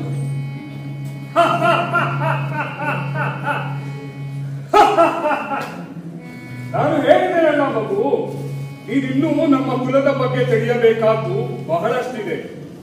ಸುರರೆಂದು ಕರೆಸಿಕೊಳ್ಳುವವರಿಂದ ನಮಗಾದ ಅನ್ಯಾಯ, ಸುರಾಸುರರು ಒಂದೇ ತಂದೆಯ ಮಕ್ಕಳಾದರೂ ನಮ್ಮನ್ನು ಮಾತ್ರ ಲೋಕದಲ್ಲಿ ಕೆಟ್ಟವರೆಂದು ಬಿಂಬಿಸಿತು. ಹಿರಿಯ ಹೆಂಡತಿ ದ್ವಿತೀಯ ಮಕ್ಕಳಾದರೂ ರಕ್ಕಸರಿಗೆ ಸ್ವರ್ಗವನ್ನು ನೀಡದೆ, ಕಿರಿಯ ಹೆಂಡತಿ ಆದಿತ್ಯ ಮಕ್ಕಳಾದ ಸುರರಿಗೆ ಸ್ವರ್ಗವನ್ನು ನೀಡಿ ನಮ್ಮನ್ನು ಪಾತಾಳಕ್ಕೆ ತಳ್ಳಿತು. ನಮಗಾದ ಅನ್ಯಾಯ ಒಂದೆರಡೇ ಅಲ್ಲ. ಇವೆಲ್ಲವನ್ನು ಇನ್ನೊಮ್ಮೆ ಮಾತಾಡೋಣ. ನೀನು ವಿಶ್ರಮಿಸು, ನಾನು ವಿಶ್ರಮಿಸುತ್ತೇನೆ.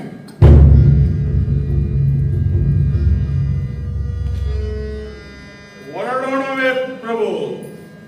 ತಮಗೂ ಆಯಾಸ ಆಗಿರಬಹುದು, ಸ್ವಲ್ಪ ವಿಶ್ರಮಿಸಿಕೊಳ್ಳಿ. ಮಂತ್ರಿಗಳೇ, ನನ್ನ ಪ್ರಶ್ನೆಗೆ ನೀವು ಉತ್ತರಿಸಬಹುದು. ನಾನಲ್ಲ ಸ್ವಾಮಿ, ಕಾಲನೇಮಿ ಪ್ರಭುಗಳೇ ಇದಕ್ಕೆ ಸರಿಯಾದ ವ್ಯಕ್ತಿ. ಮಾವನವರು ತಿಳಿಸುವವರೆಗೂ ಕಾಯುವಷ್ಟು ತಾಳ್ಮೆ ನನಗಿಲ್ಲ.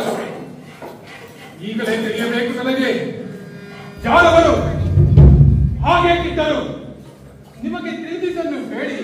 ನಿಮ್ಮಿಷ್ಟ ಸ್ವಾಮಿ, ಹೇಳುತ್ತೇನೆ. ಅವರು ರಾಹು ಕೇತು ಎಂದು ಹೆಸರಾದವರು. ನೋಡುವುದಕ್ಕೆ ಈಗ ಇಬ್ಬರಂತೆ ಕಂಡರೂ ಮೂಲದಲ್ಲಿ ಆತ ಸ್ವರ್ಭಾನು ಎಂಬ ಒಬ್ಬನೇ ಅಸುರ.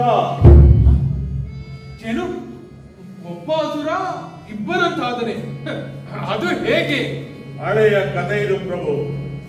ಹಿಂದೊಮ್ಮೆ ದೇವಾಸುರರು ಅಮೃತವನ್ನು ಪಡೆಯಲು ಸಮುದ್ರವನ್ನು ಮಥನ ಮಾಡಿದ್ದರು. ಮೊದಲಿಗೆ ಎಷ್ಟೋ ಸುವಸ್ತುಗಳು ಬಂದು ಅನಂತರ ಅಮೃತವು ಉದಯಿಸಿತು. ಆದರದು ರಕ್ಕಸರಿಗೆ ದೊರೆಯಬಾರದೆಂಬ ದುರುದ್ದೇಶದಿಂದ ಮೋಹಿನಿಯ ರೂಪದಲ್ಲಿ ಬಂದ ವಿಷ್ಣುವು ತಾನೇ ಹಂಚುವುದಾಗಿ ತಿಳಿಸಿ ದೇವತೆಗಳಿಗೆ ಮಾತ್ರ ನೀಡಿ ಕುಂಭವನ್ನು ಖಾಲಿ ಮಾಡಿ ತೊಡಗಿದ. ಆದರೆ ಇದನ್ನು ಮೊದಲೇ ಊಹಿಸಿದ ಸ್ವರ್ಭಾನು ತಾನು ದೇವತೆಗಳ ಸಾಲಿನಲ್ಲಿ ಕುಳಿತು ಅಮೃತವನ್ನು ಪಡೆದ, ಕುಡಿದ ಹಾಗೂ ಅಮರನಾದ. ಆದರೆ ಈತ ತಮ್ಮವನಲ್ಲ ಎಂದು ತಿಳಿದ ಸೂರ್ಯಚಂದ್ರರು ಇದನ್ನು ವಿಷ್ಣುವಿಗೆ ತಿಳಿಸಿದರು. ಆತ ತನ್ನ ಚಕ್ರದಿಂದ ಸ್ವರ್ಭಾನುವಿನ ಕತ್ತನ್ನು ಕತ್ತರಿಸಿದ. ಆಗಲೇ ಆತ ಅಮೃತವನ್ನು ಕುಡಿದ ಆತ ಸಾಯಲಿಲ್ಲ. ಬದಲಾಗಿ ರುಂಡ ಮುಂಡಗಳು ಬೇರೆಯಾದ ರೀತಿಯಲ್ಲೇ ಬದುಕಿದ್ದಾನೆ. ಆತನ ರುಂಡವನ್ನು ರಾಹು ಎಂದು, ಮುಂಡವನ್ನು ಕೇತು ಎಂದು ಕರೆಯುತ್ತಾರೆ ಪ್ರಭು. ತಾವು ಇಂದು ಕಂಡದ್ದು ಅದನ್ನೇ. ಇದೆಂತ ದ್ರೋಹ! ಇಬ್ಬರಿಗೂ ಅಮೃತವನ್ನು ಹಂಚುತ್ತೇನೆಂದು ಹೇಳಿದಾತ ತನ್ನ ಮಾತಿನಂತೆ ಮಾಡಬೇಕಿತ್ತು. ಬದಲಿಗೆ ಅಸುರರಿಗೆ ಅವಮಾನವಾಗುವಂತೆ ವರ್ತಿಸಿದನಲ್ಲ. ಅಸುರರೆಲ್ಲ ಸುಮ್ಮನಾದರೋ ಅಥವಾ ಪ್ರತಿಭಟಿಸಿದರು? ಏನು ಮಾಡಿದರೇನು ಪ್ರಭು? ಸುರರೆಲ್ಲ ಅಮರರಾದರು, ನಮಗೆ ಏನೂ ಇಲ್ಲದಾಯಿತು. ಆದರೂ ಕೆಲವು ಬಾರಿ ನಮ್ಮಲ್ಲಿದ್ದ ಪ್ರಮುಖರು ಅಮರಾವತಿಯನ್ನು ವಶಪಡಿಸಿಕೊಂಡದ್ದುಂಟು. ಆದರದು ಏನೇನೋ ಕಾರಣಗಳಿಂದ ನಮ್ಮ ಕೈ ತಪ್ಪಿ ಹೋಗುತ್ತದೆ. ಈ ದೇವತೆಗಳು ಒಂದಿಲ್ಲೊಂದು ಕಾರಣ ಮಾಡಿ ಅದನ್ನು ಮತ್ತೆ ಮರಳಿ ಪಡೆಯುತ್ತಾರೆ ಪ್ರಭು. ಇದೇ ಕಾರಣಕ್ಕಾಗಿ ಮಾವನವರು ನನ್ನೊಂದಿಗೆ ಮಾತನಾಡುತ್ತೇನೆಂದು ಹೇಳಿರಬಹುದು.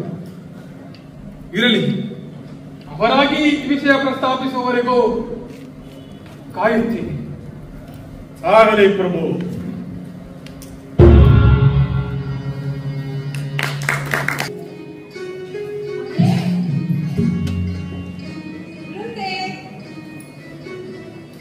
ಏನ್ ಮಾಡ್ತಾ ಇದೀಯಾ?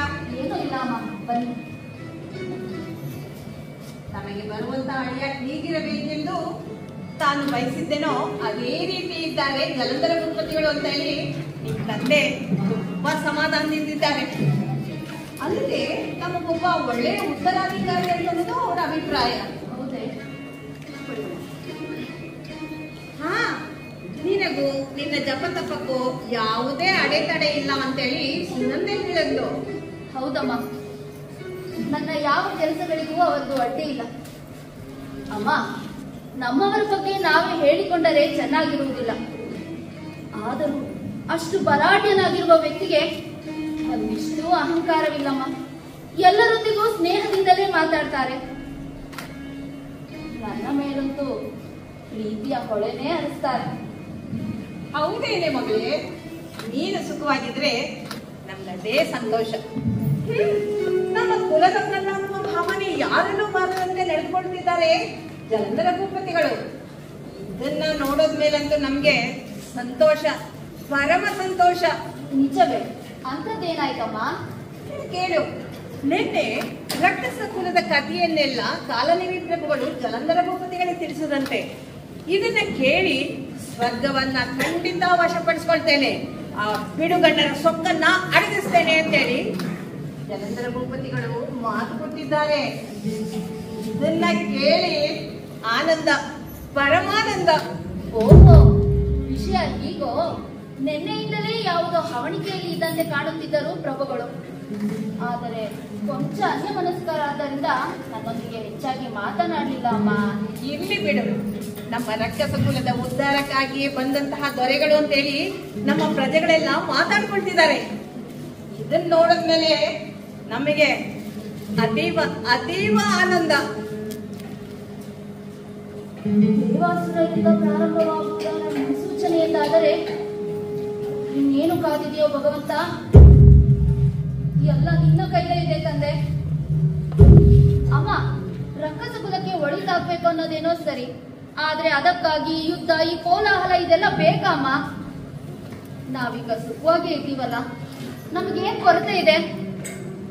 ಯುದ್ಧ ಪ್ರಾರಂಭ ಮಾಡೋದಷ್ಟೇ ನಮ್ಮ ಕೈಲಿರೋದು. ಯುದ್ಧದ ಅಂತ್ಯ ನಾವೆನಿಸಿದಂತೆ ಇದ್ದಿದ್ರೆ ಏನ್ ಮಾಡೋದಮ್ಮ? ಹಿಂದಿನಿಂದಲೂ ದೇವಾಸುರ ಯುದ್ಧದಲ್ಲಿ ಹೆಚ್ಚು ನೊಂದವರು ಅಸುರರೇ ಅಲ್ಲವೇ? ಇದೇನ್ ಮಾತಾಡ್ತಾ ಇದೆಯಾ ಮುಂದೆ? ಸ್ವರ್ಗವನ್ನ ವಶಪಡಿಸ್ಕೊಳ್ಬೇಕು ಅಂತ ಹೇಳು ಎಷ್ಟೋ ಕಾಲದಿಂದ ಈ ಆಸೆಯನ್ನ ತಮ್ಮ ಮನದಲ್ಲಿ ಇರಿಸ್ಕೊಂಡಿದ್ರು ಕಾಲನೇಮಿ ಪ್ರಭುಗಳು. ಆದ್ರೆ ಸ್ವರ್ಗದ ಮೇಲೆ ದಾಳಿ ಮಾಡೋದಿಕ್ಕೆ ಸಾಕಷ್ಟು ಶಕ್ತಿ ಸಂಚಯ ಆಗಿರ್ಲಿಲ್ಲ. ಈಗ ನಮ್ಗೆ ಯಾವ್ದಕ್ಕೆ ಕಡಿಮೆ ಹೇಳು? ಎಷ್ಟೋ ಕಾಲದಿಂದ ಕಾಯ್ತಾ ಇದ್ದಂತಹ ಆಸೆ ಈಗ ನೆರವೇರ್ತಾ ಇದೆ.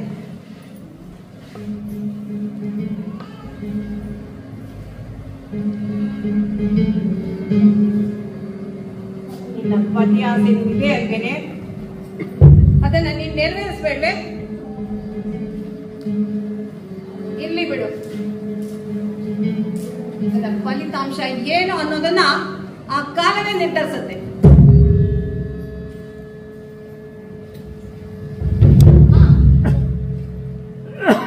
ಸರಿ, ಆಗಲ್ಲಮ್ಮ.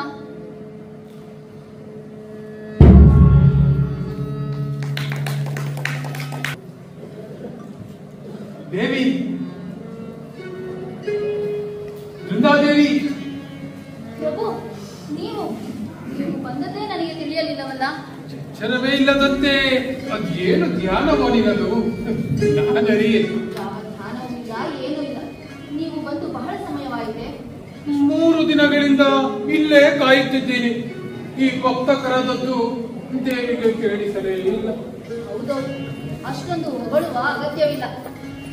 ಏನಿದು ಬಹಳ ಉತ್ಸಾಹ ಕಾಣುತ್ತಿದೆ ನಿಮ್ಮ ಮುಖದಲ್ಲಿ? ನನ್ನ ಸುಂದರಿಯನ್ನು ಕಾಣುತ್ತಿದ್ದಂತೆ ಆಗುವ ಆನಂದವಿದು. ಅದೇ ನಿಜವಾದರೆ ದಿನವೂ ಇದೇ ಉತ್ಸಾಹ ಕಾಣಬೇಕಿತ್ತು. ಇವತ್ತು ಮಾತ್ರ ಏನು ವಿಶೇಷ ಆಗಮಿಸುವುದಕ್ಕೆ?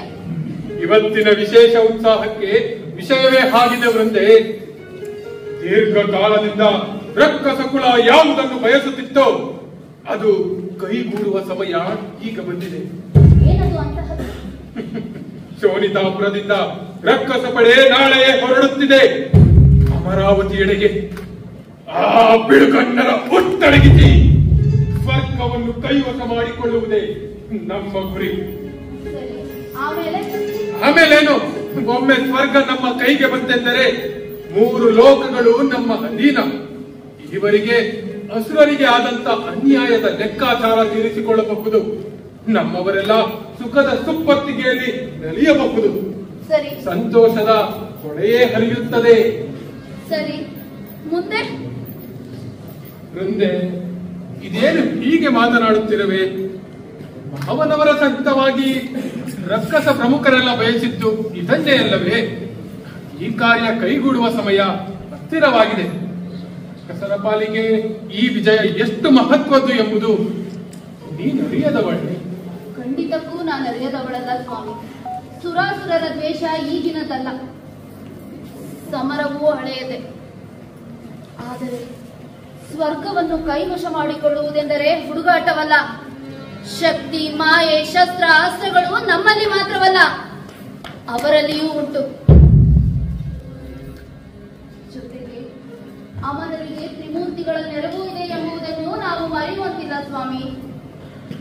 ಓಹೋ, ಇದೋ ನಿನ್ನ ಚಿಂತೆಯ ಕಾರಣ. ಹೆದರದಿರೋ ಹೆಣ್ಣೆ, ಸುರ ನರ ಊರಗಳಿಗೆ ಈ ಜಲಂಧರ ಅಜಯ. ಜೊತೆಗೆ ನನ್ನ ಪಾಲಿಗೆ ನೀನೊಂದು ಭದ್ರ ಕವಚದ ಹಾಗೆ. ನಿನ್ನ ವರದ ಬಲವೇನು ಎಂಬುದು ನಿನಗೆ ತಿಳಿದಿದೆ.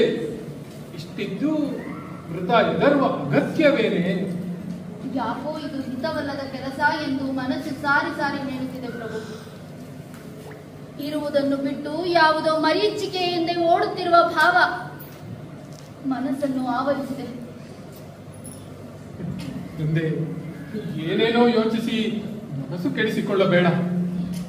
ಈ ಜಲಂಧರ ಎಂತ ಸಮರ ದುರಂಧರ ಎಂಬುದನ್ನು ಮುಂದಿನ ಯುದ್ಧದಲ್ಲಿ ಲೋಕವೆಲ್ಲ ನೋಡಲಿದೆ. ನಿಮ್ಮ ಇಚ್ಛೆಯನ್ನು ವಿರೋಧಿಸುವ ಮನಸ್ಸಿಲ್ಲ ನನಗೆ. ಆದರೂ ಸ್ವರ್ಗ ಸುಖದ ನೆಪದಲ್ಲಿ ಪರಸತಿಯರ ಸಂಘ ಬದುಕಿಗೆ ಭಂಗ ಎನ್ನುವುದು ನೆನಪಿರಲಿ. ನೀತಿಯನ್ನು ತಪ್ಪಿ ನಡೆದರೆ ನಾವು ನಂಬಿದ ದೈವವು ನಮ್ಮನ್ನು ಕಾಯುವುದಿಲ್ಲ. ನಮಗೆ ಶ್ರೇಯಸ್ಸಾಗಲಿ ಪ್ರಭು. ಆಗಲಿದ್ರೆ ನಿನ್ನ ಮಾತುಗಳನ್ನು ನಾನು ನೆನಪಿನಲ್ಲಿ ಇರಿಸಿಕೊಳ್ತೀನಿ. ಸ್ವರ್ಗವನ್ನು ಗೆದ್ದು ಬಂದ ಮೇಲೆ ನೀನೇ ನನ್ನನ್ನಿಲ್ಲಿ ಇದಿರುಗೊಳ್ಳುವೆಯಂತೆ.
ಸ್ವರ್ಗವನ್ನು ಗೆದ್ದು ಆಯಿತು.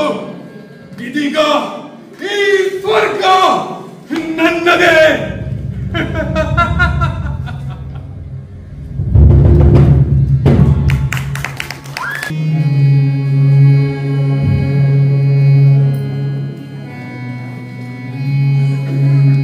ನಾರಾಯಣ ನಾರಾಯಣ. ಜಲಂಧರ ಪ್ರಭುಗಳಿಗೆ ನಿಪತ್ತೆ ಚಿತ್ತೈಸಬೇಕು. ಸಂತೋಷವಾಯಿತು ನಿಮ್ಮ ಆಗಮನದಿಂದ. ನೀವು ಕರೆದಲ್ಲಿಗೆ ಹೋಗುವವರಲ್ಲ, ಹೋಗಬೇಕೆಂದಲ್ಲಿಗೆ ನಿಮ್ಮ ಕರೆಯೇ ಬೇಕಿಲ್ಲ. ಕರೆಯ ವಿಷಯ ಬಿಡುತ್ತದೆ. ನನ್ನ ಆಗಮನದಿಂದ ಕರಕರೆ ಆಗುತ್ತಿದ್ದರಾಯ್ತು. ಛೇ, ಎಲ್ಲಾದರೂ ಉಂಟೆ. ರಕ್ಕಸ ಸಾಮ್ರಾಜ್ಯಕ್ಕೆ ನಿಮಗೆ ಸದಾ ಸ್ವಾಗತ. ಈ ನಿನ್ನ ಸಾಮ್ರಾಜ್ಯವನ್ನ 3 ಲೋಕಗಳನ್ನು ಬೆಳೆದಿರುವುದು ನೋಡಿ ನನಗೆ ಮಾತೇ ಹೊರಟಾಗಿದೆ. ಸುರರನ್ನೆಲ್ಲ ಗೆದ್ದು ಅವರ ಐಸರಿನೆಲ್ಲ ಸುರಿದು ಶಕ್ತಿ ಎಂಥ ಸುಯೋಗ ಇರುವುದು. ನಿತ್ಯ ಸಂತತಿಯೆಲ್ಲ ನಿನ್ನನ್ನೇ ಕಾಯುತ್ತಿದ್ದರು. ಬಿಡಿ ಸ್ವಾಮಿ, ಈಗಲ್ಲ, ಬಹಳ ಹಿಂದೆಯೇ ನಮಗೆ ದೊರೆಯಬೇಕಾದ ಅಧಿಕಾರವಿದು. ಕಶ್ಯಪ ಬ್ರಹ್ಮರ ಹಿರಿಯ ಹೆಂಡತಿಯ ಸಂತಾನ ನಾವಲ್ಲವೇ?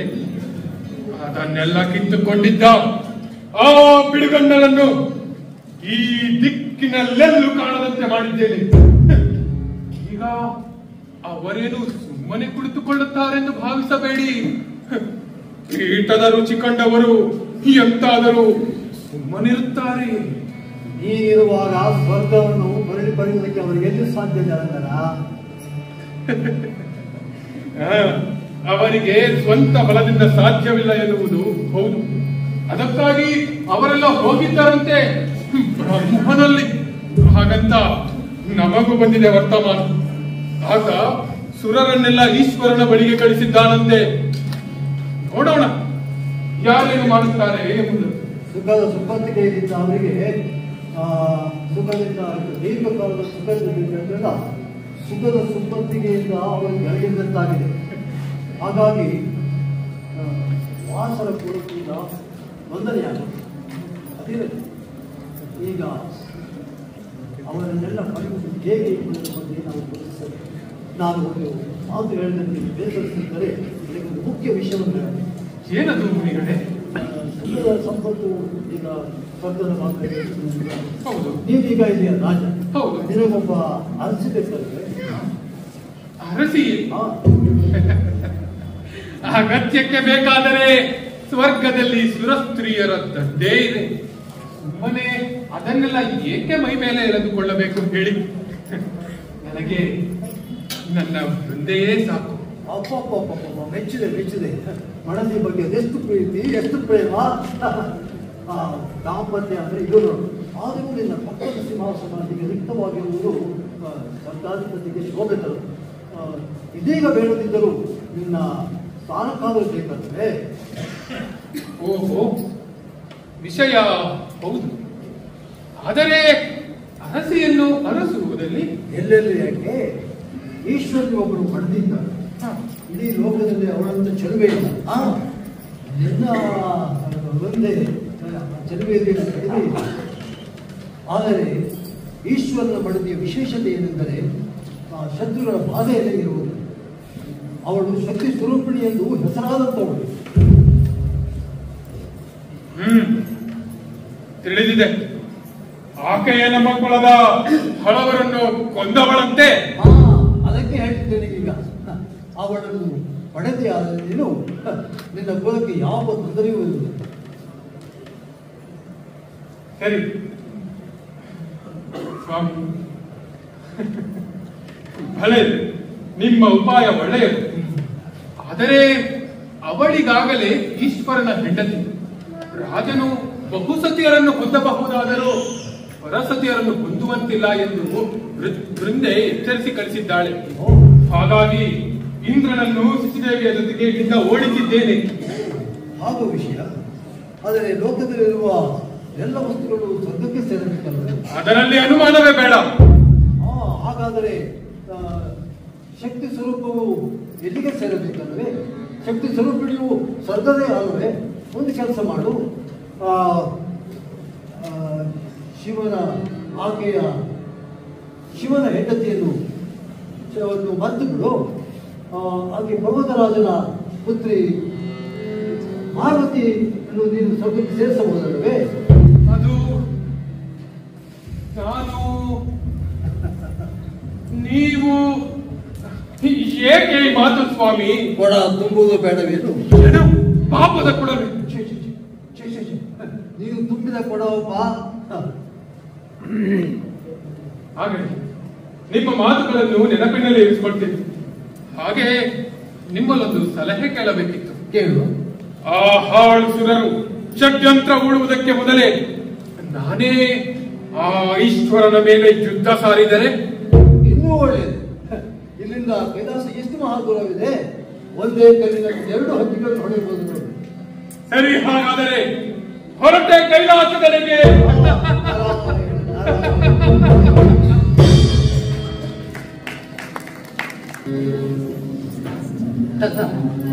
ಸುಮ್ಮನೆ ಇಲ್ಲದು ಸಾಧನೆ ಇದೆಲ್ಲ ನೀವು ಯಾಕೆ ಅಂತೀರಿ? ಹಾಗಂದ್ರೆ ಹೆಂಗೆ? ನಂತರನೇ ಸಮುದ್ರದಲ್ಲೇ ಹುಟ್ಟೋನಂತೆ ಅವನು. ಸಂಬಂಧದಲ್ಲಿ ಒಂಥರ ನನ್ನ ತಮ್ಮನೇ ಅಲ್ವಾ? ಅವನನ್ನು ನೋಡ್ಬೇಕು ಅಂತ ಆಸೆ ಪಟ್ರೆ ತಪ್ಪೇನು? ಅಲ್ಲವೇ, ಭ್ರಾತೃ ಪ್ರೇಮ ಅಂದ್ರೆ ಸುಮ್ಮನೆನಾ? ಅಲ್ಲ, ಈ ಲೋಕವನ್ನೇ ಸುಧಾರಿಸಿರೋ ನನಗೆ ಈ ನನ್ನ ಹೆಂಡತಿನ ಸುಧಾರಿಸೋ ಅಷ್ಟರಲ್ಲಿ ಸಾಕಾಗೋಗುತ್ತೆ. ಅದಿರ್ಲಿ.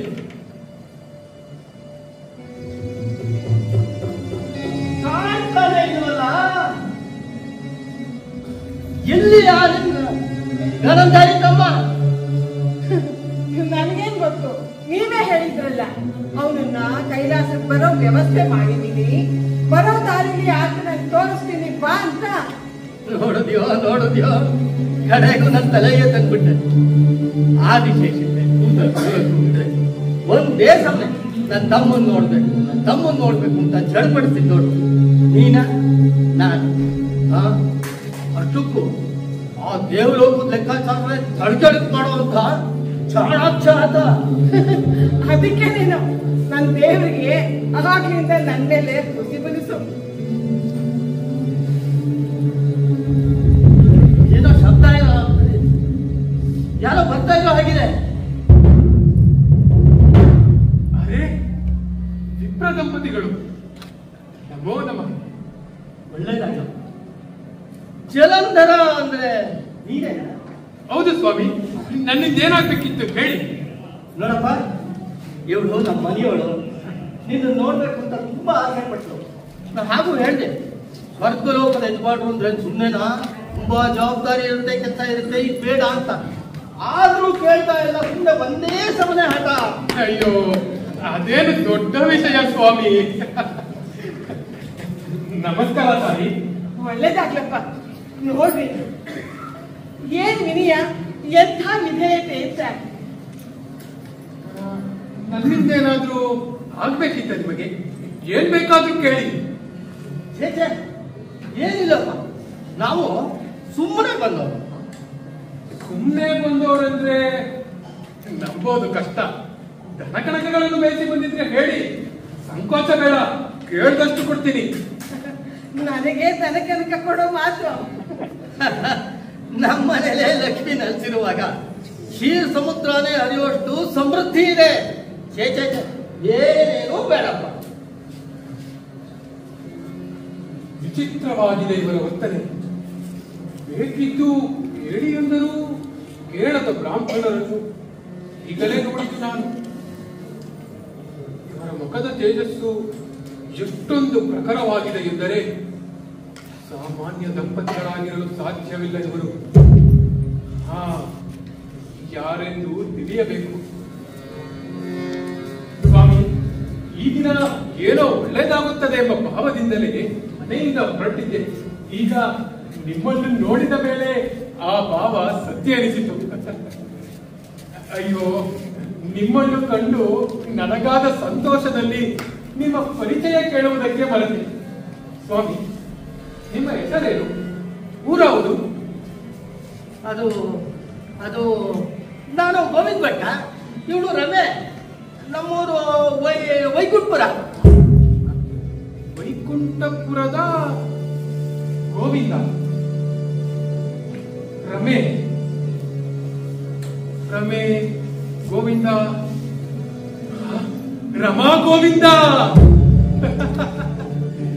ಎಷ್ಟೊಂದು ತೇಜೋಮಯವಾದ ವ್ಯಕ್ತಿತ್ವ ನಿಮ್ಮರದ್ದು ಎಂದರೆ ಆದಿ ದಂಪತಿಗಳನ್ನೇ ನೋಡಿದಂತಾಗುತ್ತದೆ. ಸಾಕ್ಷಾತ್ ಲಕ್ಷ್ಮೀ ನಾರಾಯಣರಂತಿದ್ದೀರಿ. ಸ್ವಾಮಿ, ನೀವಿಬ್ಬರು ಹೇಗೆ ಕಾಣುತ್ತಿದ್ದೀರೋ ಹಾಗಲ್ಲ ಎನ್ನುವುದು ಅರ್ಥವಾಗಿದೆ. ಆದರೆ ನಿಜಕ್ಕೂ ನಿಮ್ಮ ನಿಜ ರೂಪವೇನು ಎಂಬುದು ತಿಳಿಯದಾಗಿದೆ. ಅಂದ ಹಾಗೆ ನಿಮ್ಮ ನಿಜ ರೂಪವೇನು?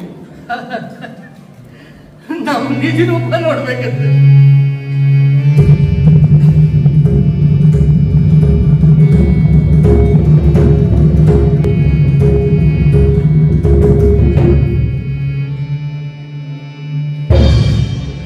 ಸ್ವಾಮಿ,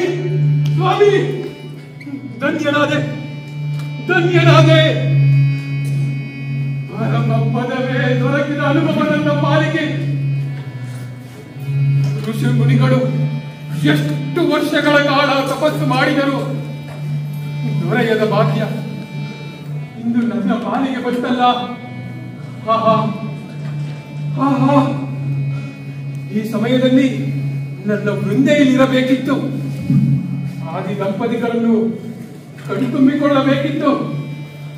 ತನ್ನ ಬದುಕಿನುದ್ದಕ್ಕೂ ತಾನು ಸಲ್ಲಿಸಿದ ಪೂಜೆಯು ಫಲವು ಇಂದು ನನ್ನೆದುರು ಸಾಕ್ಷಾತ್ಕಾರಗೊಂಡಿದೆ. ಹೌದು ಜಲಂಧರ, ನೀನು ಸಮುದ್ರದಲ್ಲಿ ಜನಿಸಿದವ ಎಂಬುದನ್ನು ಕೇಳಿದ ಲಕ್ಷ್ಮಿಯು ನಿನ್ನನ್ನು ಕಾಣಲು ಬಯಸಿದ್ದಳು. ಹಾಗಾಗಿಯೇ ಇಲ್ಲಿ ಹೀಗೆ ಬರುವುದಾಯಿತು. ಇನ್ನು ಮುಂದೆ ನನ್ನ ಸದ್ಭಕ್ತರ ಸಾಲಿನಲ್ಲಿ ಅಗ್ರಗಣ್ಯಳು, ನನಗೆ ಮೆಚ್ಚಿನವಳು. ಅವಳಿಗಾಗಿ ಏನನ್ನಾದರೂ ಬೇಡುವ ಮನಸ್ಸಿದ್ದರೆ ಕೊಡುವ ಮನಸ್ಸು ನನಗೂ ಇದೆ, ಲಕ್ಷ್ಮಿಗೂ ಇದೆ. ಹೌದು, ಇಬ್ಬರಿಗೂ ಇದೆ. ಹೃದಯವಾಗಿ ಏನು ಕೇಳಿದರೂ ಕೊಡುವೆಯಾ ಪ್ರಭು? ಹೌದಯ್ಯ, ಅನುಮಾನವೇಕೆ? ಹಾಗಾದರೆ ನನಗೆ ಸೋದರಿ ಸಮಾನರಾದ ಇಂದಿರೆಯು ತನ್ನ ರಮನೊಂದಿಗೆ ನಮ್ಮ ನಿವಾಸದಲ್ಲೇ ಇರುವಂತೆ ಅನುಗ್ರಹ ಮಾಡು. ಅಂದರೆ ಏನು ನಿನ್ನ ಮಾತಿನ ಅರ್ಥ?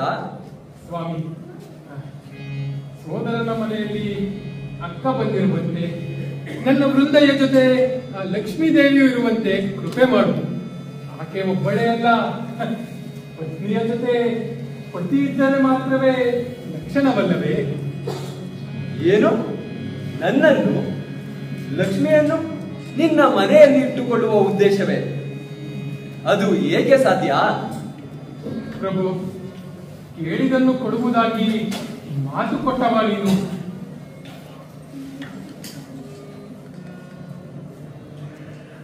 ಆಗಬಹುದು. ಪರಮ ಪ್ರಸಾದ.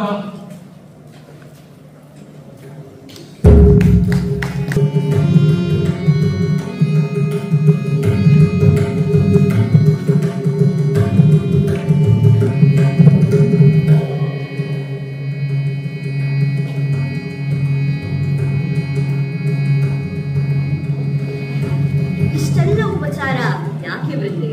ಅಯ್ಯೋ, ಹಾಗೆಂದರೆ ಏಕೆ ತಾಯಿ? ನನ್ನ ಎಷ್ಟೋ ಜನ್ಮದ ಪುಣ್ಯದ ಫಲದಿಂದ ಲಕ್ಷ್ಮೀನಾರಾಯಣರು ನನ್ನದೇ ಮನೆಯಲ್ಲಿ ಕಾಣುವ ಸುಯೋಗ ದೊರೆತಿದೆ. ಇಡೀ ಲೋಕದಲ್ಲಿ ಯಾರಿಗೂ ದೊರೆಯದು ನನ್ನ ಪಾಲಿಗೆ ಎಂದರೆ ನನಗೆ ನಂಬಲಾಗುತ್ತಿಲ್ಲ. ಯತಿ ಪತಿಗಳೆಲ್ಲ ಯಾವ ಸಾಯುಜ್ಯಕ್ಕಾಗಿ ಜನ್ಮ ಜನ್ಮಾಂತರಗಳ ಸಾಧನೆ ಮಾಡಿದ್ದಾರೋ ಅವೆಲ್ಲ ಈಗ ನನ್ನ ಪಾಲಿಗೆ. ನಾ ಜೀವನದುದ್ದಕ್ಕೂ ಆರಾಧಿಸಿದ ಭಗವಂತ ನನ್ನ ಕಣ್ಣ ಮುಂದೆಯೇ ಇರುವುದರಿಂದ ನನ್ನ ಮನೆಯೇ ಈಗ ವೈಕುಂಠ. ಸಾಕಮ್ಮ, ಸಾಕು ನಿನ್ನ ಹೊಗಳಿಕೆ. ನನಗೂ ನಿನ್ನಂತ ಸಖಿ ಸಿಕ್ಕಿದ್ದು ಸಂತೋಷನೇ. ತಾಯಿ, ನನ್ನನ್ನು ಸಖಿ ಎಂದು ಕರೆದೆಯ? ನಾನೇ ಧನ್ಯ ತಾಯಿ. ಅದಿಲ್ಲದಿದ್ದರೆ ದೇವರಲ್ಲಿ, ನನ್ನಂತಹ ಸಾಮಾನ್ಯ ಮನುಷ್ಯರಲ್ಲಿ. ನೋಡು ವೃದ್ಧೆ, ಲೋಕದಲ್ಲಿ ಎಲ್ಲರಿಗೂ ಲಕ್ಷ್ಮಿ ಬೇಕು, ಎಲ್ಲರ ಮನೆಯಲ್ಲೂ ನೆಲೆಸಬೇಕು. ಅವರಿಗೆಲ್ಲ ನಾನು ಧನಧಾನ್ಯದ ದೇವತೆಯಾಗಿ ಅಷ್ಟೇ ಕಾಣುತ್ತೇನೆ. ಆದರೆ ನೀ ಹಾಗಲ್ಲ, ಯಾವುದೇ ಆಸೆಗಳಿಲ್ಲದೆ ನನ್ನನ್ನು ಭಕ್ತಿಗಾಗಿಯೇ ಇಲ್ಲಿ ಇರಿಸಿಕೊಂಡಿದ್ದಿ. ಇನ್ನು ನನ್ನ ಕಥೆಯೂ ಅಷ್ಟೇ, ಆರಾಧಕರಿಗೆ ಅಸ್ತು ಅನ್ನೋದ್ರಲ್ಲೇ ಕಳೆದು ಹೋಗಿದೆ. ನಿನ್ನಂತ ನಿರ್ಮಲ ಸ್ನೇಹದ ಅಗತ್ಯ ಇದೆ ಅಂತ ತಿಳಿದಿದ್ದು ನನ್ನ ಕಂಡಾಗ. ಹಾಗಾಗಿ ನೀನು ನನ್ನ ಸಖಿ.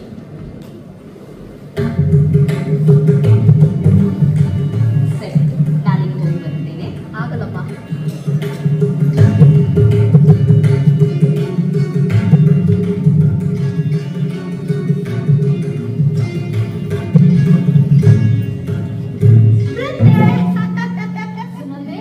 ನೋಡಿದೆಯಾ ನನ್ನ ಭಾಗ್ಯ ಎಷ್ಟು ದೊಡ್ಡದು? ಹೌದಮ್ಮ, ನಿನ್ನ ಪೂಜಾ ಮಂದಿರದಲ್ಲಿ ಸಾಕ್ಷಾತ್ ದೇವರೇ ನೆಲೆಸಿದ್ದಾರೆ. ಅಬ್ಬಾ, ಎಷ್ಟೊಂದು ವಿಶ್ವಾಸ ಅವರಿಗೆ. ಸಖಿ ಎಂದು ಕರೆಯುವಷ್ಟು. ನಂದೆ ಎಲ್ಲ ಮರೆಯಲಿದೆ ನೋಡಿದೆಯೇನೆ. ಅದನ್ನೆಲ್ಲ ಬಿಡುವುದಕ್ಕುಂಟೆ. ಇನ್ನೊಂದು ಹೇಳ, ಎಂಥ ರೂಪದ ದಾಂಪತ್ಯ ಬೆಳೆದುವಂತೆ ಒಬ್ಬರನ್ನೊಬ್ಬರು ಬಿಟ್ಟಿರುವುದಿಲ್ಲ. ಅವರ ಆ ನಲಿವು ಕಣ್ಣಿಗೆ ಹಬ್ಬ. ಅವರಿಗೆ ಬಂದ ಒಂದೆರಡು ದಿನಗಳಲ್ಲಿಯೇ ಎಲ್ಲವೂ ನಿನ್ನ ಕಣ್ಣಿಗೆ ಬಿದ್ದಾಯಿತು. ದೇವರನ್ನೂ ಬಿಡುವವಳಲ್ಲ ನೀನು. ಏನೇ ಆಗಲಿ ನನ್ನ ಮಹಾಪ್ರಭುಗಳು ಹಿಂತಿರುಗುವುದನ್ನೇ ಕಾಯುತ್ತಿದ್ದೇನೆ. ಆ ಭಗವಂತನಲ್ಲಿ ಇಂತಹ ಅದ್ಭುತವಾದ ವರವನ್ನು ಬೇಡಿದವರು ಅವರೇ ಅಲ್ಲವೇ? ಹೌದಮ್ಮ,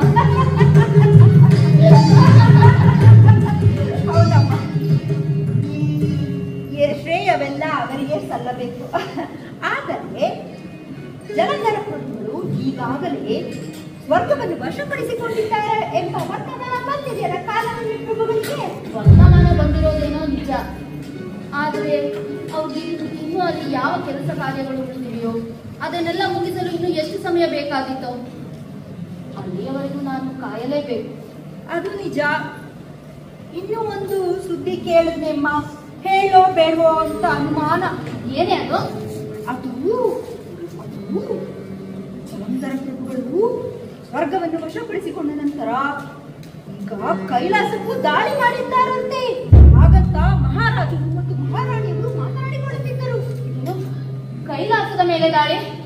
ಭಗವಂತ, ಯಾಕಾಗಿ? ಅದು ಅದು ನನ್ ಗೊತ್ತಿಲ್ಲಮ್ಮ. ಸತ್ಯ ಹೇಳುತ್ತಿನಂತೆ, ನಿನಗೇನು ಗೊತ್ತು ಇದರ ಬಗ್ಗೆ? ಅದು ಕೈಲಾಸ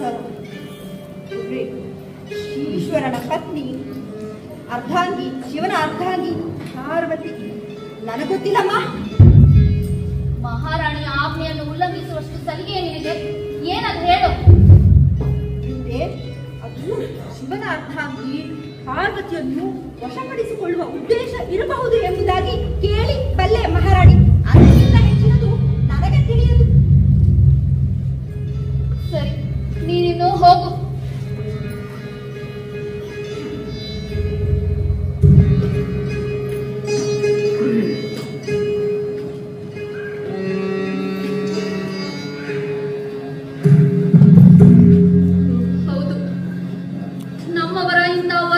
ವರ್ತನೆಗಳಿಂದಾನೇ ತಾನೇ ನಾವು ದುಷ್ಟರೆನಿಸಿದ್ದು. ಅದಲ್ಲದೆ ನನ್ನ ಪ್ರಭುಗಳಿಗೆ ಹಡೆದ ಹೊಟ್ಟೆಯನ್ನೇ ಬಗೆಯುವ ದುರ್ಬುದ್ಧಿ ಬಂತಲ್ಲ. ಯಾಕೆ ಯಾಕೆ ಜಗದ ತಾಯಿ ಯಾಕೆ? ಆಕೆಯನ್ನು ನಾನು ಒಲಿಸಿಕೊಂಡವಳೆ. ಆದರೆ ಭಕ್ತಿಯಿಂದ ಇಂತಹ ನನ್ನ ಬದುಕು ಯಾವ ಮಟ್ಟಕ್ಕೆ ಬಂತು? ಛೆ!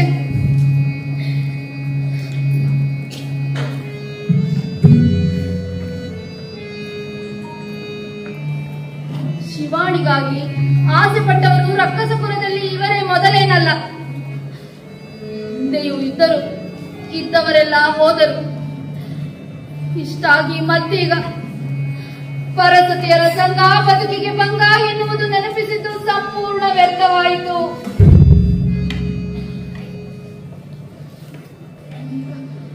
ಇದೀಗ ಕುಲಕ್ಕೆ ಕೇಳೋದುವ ಕಾಲ. ಏನು ಮಾಡಲಿ? ಪತಿವ್ರತ ಧರ್ಮದ ಹೆಸರಿನಲ್ಲಿ ನನ್ನವರು ಮಾಡುವ ಪಾತಕಗಳನ್ನು ಸಮರ್ಥಿಸುತ್ತಾ ಕೂರಲೇ?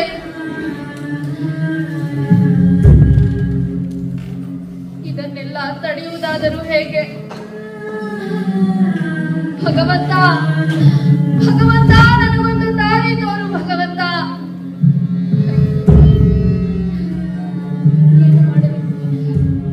ಏನು ಮಾಡಲಿ? ನನಗೊಂದು ದಾರಿ ತೋರು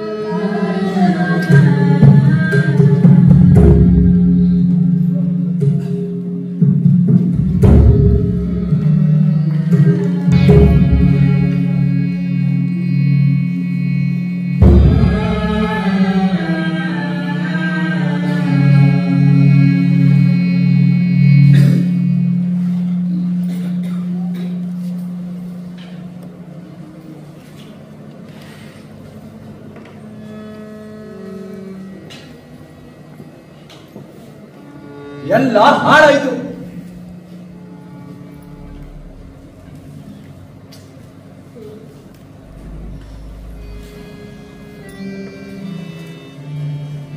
ಕೆಟ್ಟ ಮೇಲೆ ಬುದ್ಧಿ ಬರುವುದು.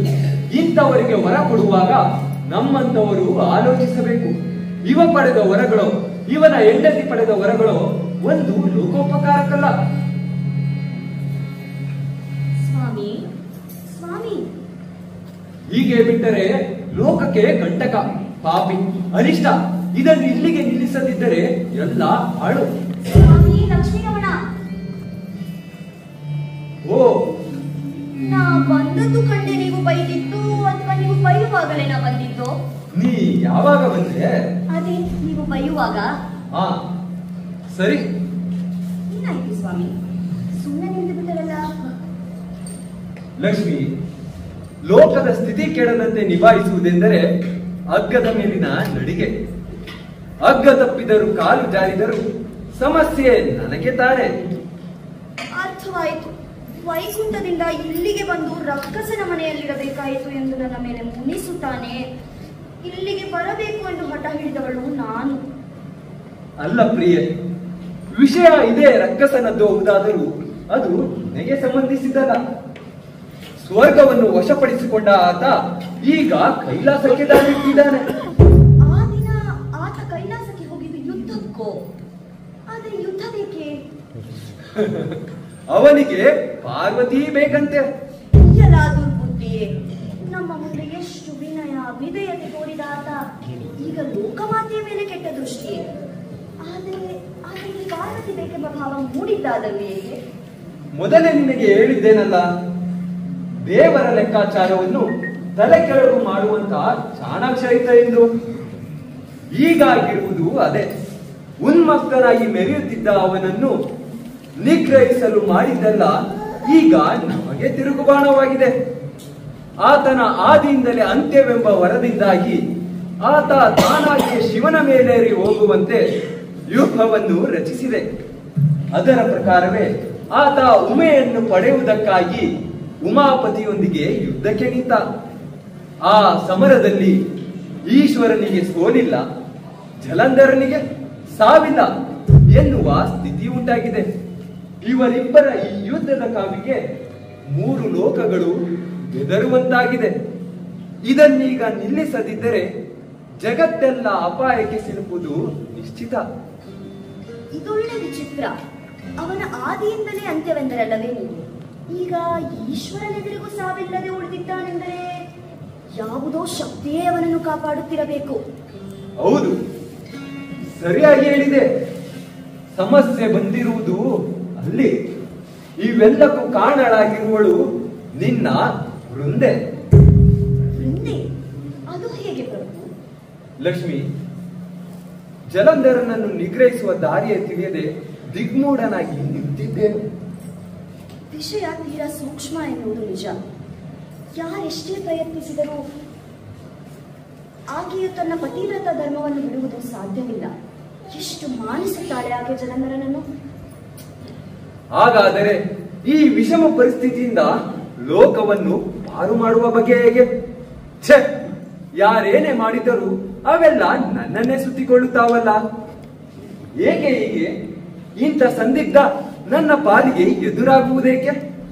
ಲೋಕರಕ್ಷಕನಾಗಿ ಕೈಕಟ್ಟಿ ಕೂಡುವುದಕ್ಕೆ ಸಾಧ್ಯವಿಲ್ಲವಲ್ಲ. ಮೊದಲಿಗೆ ಆಕೆಯ ಮನದಲ್ಲಿ ಅವನ ಮೇಲಿರುವ ಪ್ರೀತಿಯ ಪೊರೆ, ಆ ಮೋಹದ ಮುಸುಕು ಕಳಚಬೇಕು. ಅದಾದ ನಂತರ ಅವನ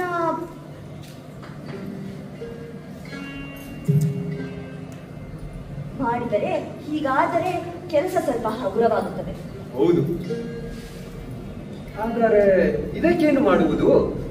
ತನ್ನ ಪತ್ನಿಯ ಕುರಿತು ಪರಮ ಪುರುಷನಿಗೆ ಎಷ್ಟು ಪ್ರೀತಿ ಇದೆ ಎನ್ನುವುದು ಆಕೆಯ ಮನಸ್ಸಿಗೆ ನಾಟುವಂತಾದರೆ ಕೆಲಸ ಸ್ವಲ್ಪ ಹಗುರವಾಗುತ್ತದೆ. ಅದಕ್ಕೆ ನನ್ನಿಂದ ಏನು ನಿನ್ನ ನಿರೀಕ್ಷೆ? ಹೆದರಬೇಡಿ, ನೀವೇನು ಮಾಡಬೇಕಾಗಿಲ್ಲ. ಆ ಕೆಲಸ ನಾನು ಮಾಡುತ್ತೇನೆ. ಅವಳ ಮನದಲ್ಲಿ ಅವನ ಮೇಲಿರುವ ಪ್ರೀತಿಯ ಪೊರೆ, ಆ ಮೋಹದ ಮುಸುಕು ಕಳಚಿದ ಮೇಲೆ ಮುಂದೇನು ಮಾಡಬೇಕು ಎನ್ನುವುದು ನಿಮಗೆ ಬಿಟ್ಟಿದೆ. ಇಷ್ಟಂತೂ ನಾ ಮಾಡಬಲ್ಲೆ.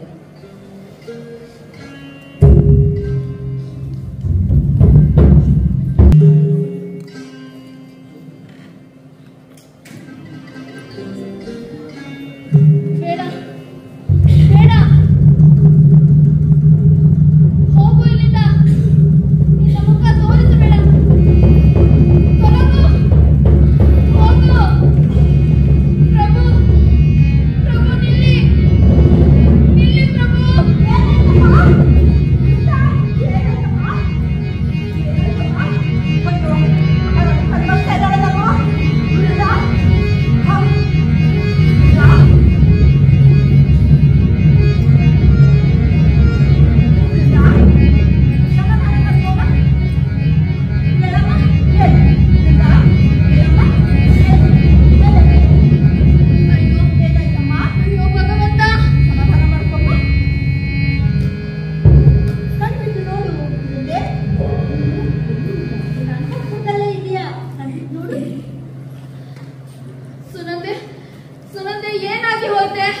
ಅಂಥದ್ದೇನು ಆಗಿದ್ದಲ್ಲ ನಿಂದೆ.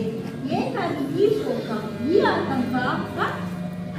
ಏನಾದ್ರೂ ಕೆಟ್ಟ ಕನಸಿದ್ದೆ?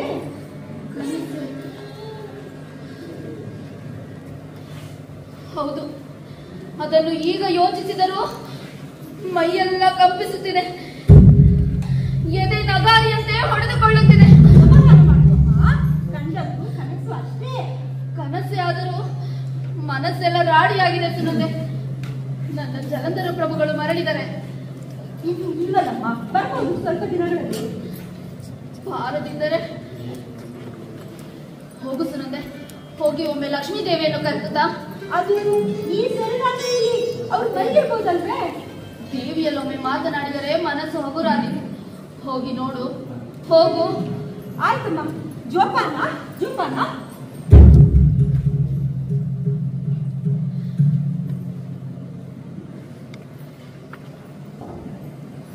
ಕಂಪಿಸುತ್ತಿರುವ ಈ ದೇಹವನ್ನು ತಂಗಾಳಿಗೆ ಒಡ್ಡಿಕೊಂಡರೆ ಆರಾಮಾದೀತು ಎಂದು ಭಾವಿಸಿದೆ.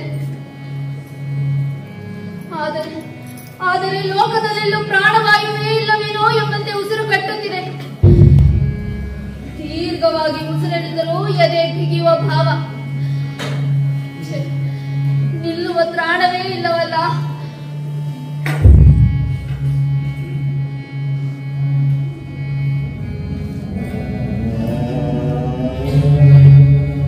ರಕ್ಕಸಕುಲದಲ್ಲಿ ಹುಟ್ಟಿದ ನನಗೆ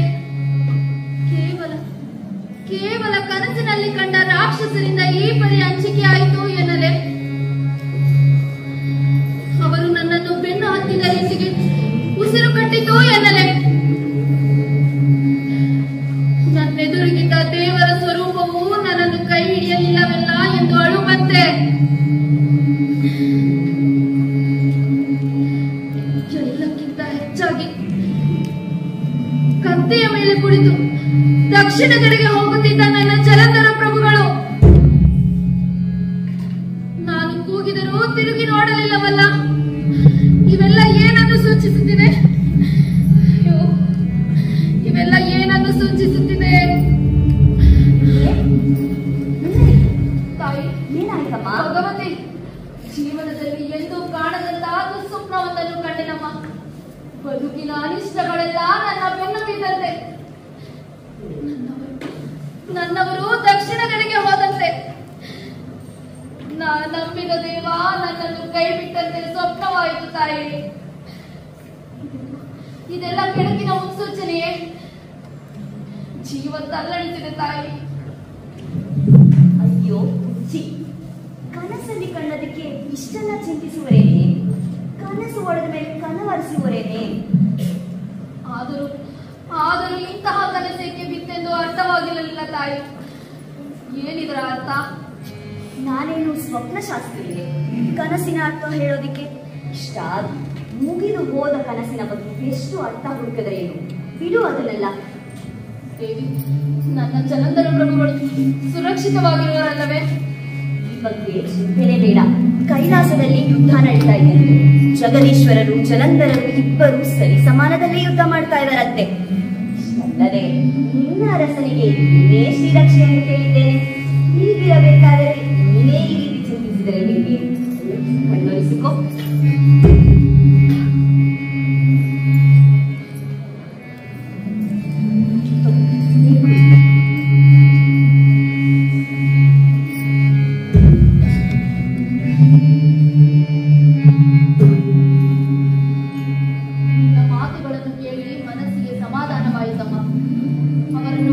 ಹಲವು ದಿನಗಳಾದವಲ್ಲ, ಹಾಗಾಗಿ ಕೊಂಚ ಎದೆಗುಂದಿದಂತಾಯ್ತಷ್ಟೇ.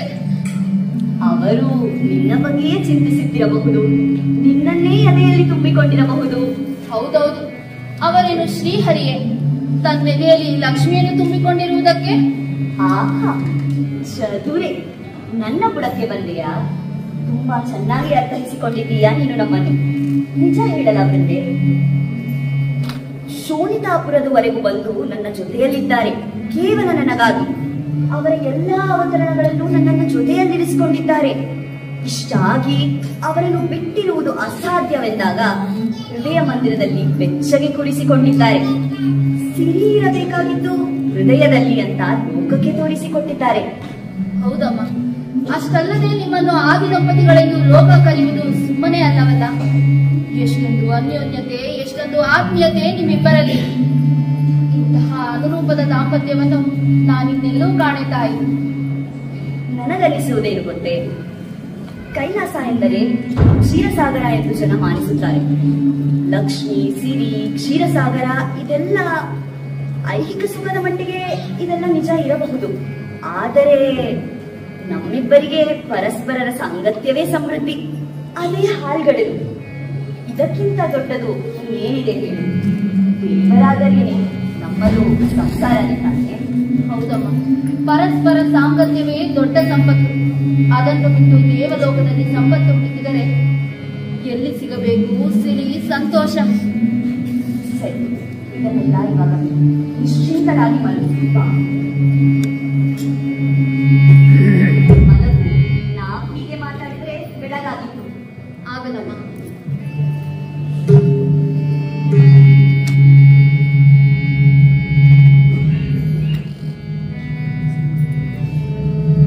ಹಾಲ್ಗಡಲು ಇರುವುದು ವೈಕುಂಠದಲ್ಲಲ್ಲ ತಾಯಿ.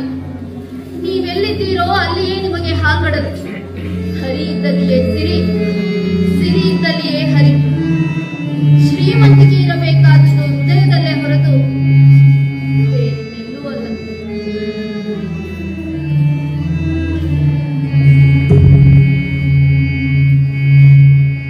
ನನ್ನವರಿಗಾಗಿ ಎಷ್ಟು ಜಪ ತಪ ಅನುಷ್ಠಾನಗಳನ್ನು ಮಾಡಿದರೇನು ಬಂತು? ಅವರಿಗೆ ನನ್ನ ಅಗತ್ಯವಿರುವುದು ತಮ್ಮ ಹಿತಕ್ಕಾಗಿ ಮಾತ್ರ. ತಮ್ಮ ಸ್ವಾರ್ಥ ಸಾಧನೆಯ ಹಾದಿಯಲ್ಲಿ ನಾನೊಂದು ಭದ್ರ ಕವಚ ಅವರಿಗೆ ಅಷ್ಟೇ. ಅಯ್ಯೋ ಅಯ್ಯೋ, ಅಂದು ಜಗನ್ಮಾತೆಯನ್ನು ಕೇಳುವಾಗ ನನ್ನ ಮತಿಯ ಮಿತಿ ಇಷ್ಟೇ ಆಗಿತ್ತು. ನನಗೆ ಪಾತಿವೃತ್ಯದ ಬಲವಿರಲಿ ಎಂದು ಕೇಳಿಬಿಟ್ಟೆ. ನಾನು ಅದನ್ನೆಲ್ಲ ಕೇಳಬೇಕಿದ್ದಿದ್ದು. ಸಿರಿಯ ಹಾಗೆಯೇ ನನ್ನನ್ನು ಮಾನಿಸುವ, ಪ್ರೀತಿಸುವ ಅರಸನನ್ನು ನೀಡೆಂದು ಕೇಳಬೇಕಿತ್ತು. ಜೀವನದುದ್ದಕ್ಕೂ ನಾ ಆರಾಧಿಸಿಕೊಂಡು ಬಂದ ಶ್ರೀರಮಣನಂತಹ ಪತಿಯನ್ನು ನೀಡೆಂದು ಕೇಳಬೇಕಿತ್ತು. ನನಗೇನು ಬೇಕಿತ್ತು ಎಂಬುದು ನನಗೆ ಈಗ ಅರ್ಥವಾಗಿದೆ. ಅದು ಏನೋ ಕೇಳಿಬಿಟ್ಟೆ. ಕೆಟ್ಟೆ ಕೆಟ್ಟೆ ಕೆಟ್ಟೆ.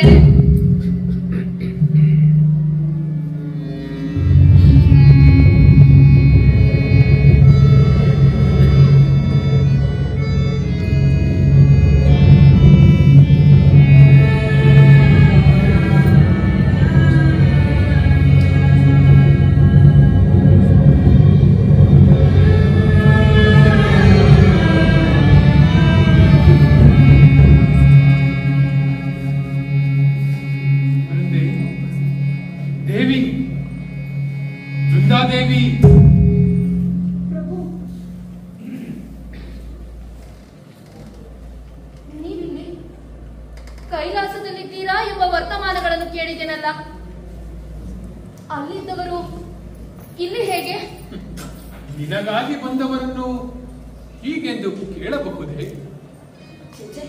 ಹಾಗಲ್ಲ, ಅಲ್ಲಿ ಇದ್ದವರು ಇಲ್ಲಿ ಹೇಗೆ? ಎಲ್ಲವೂ ಮಾಯೆ.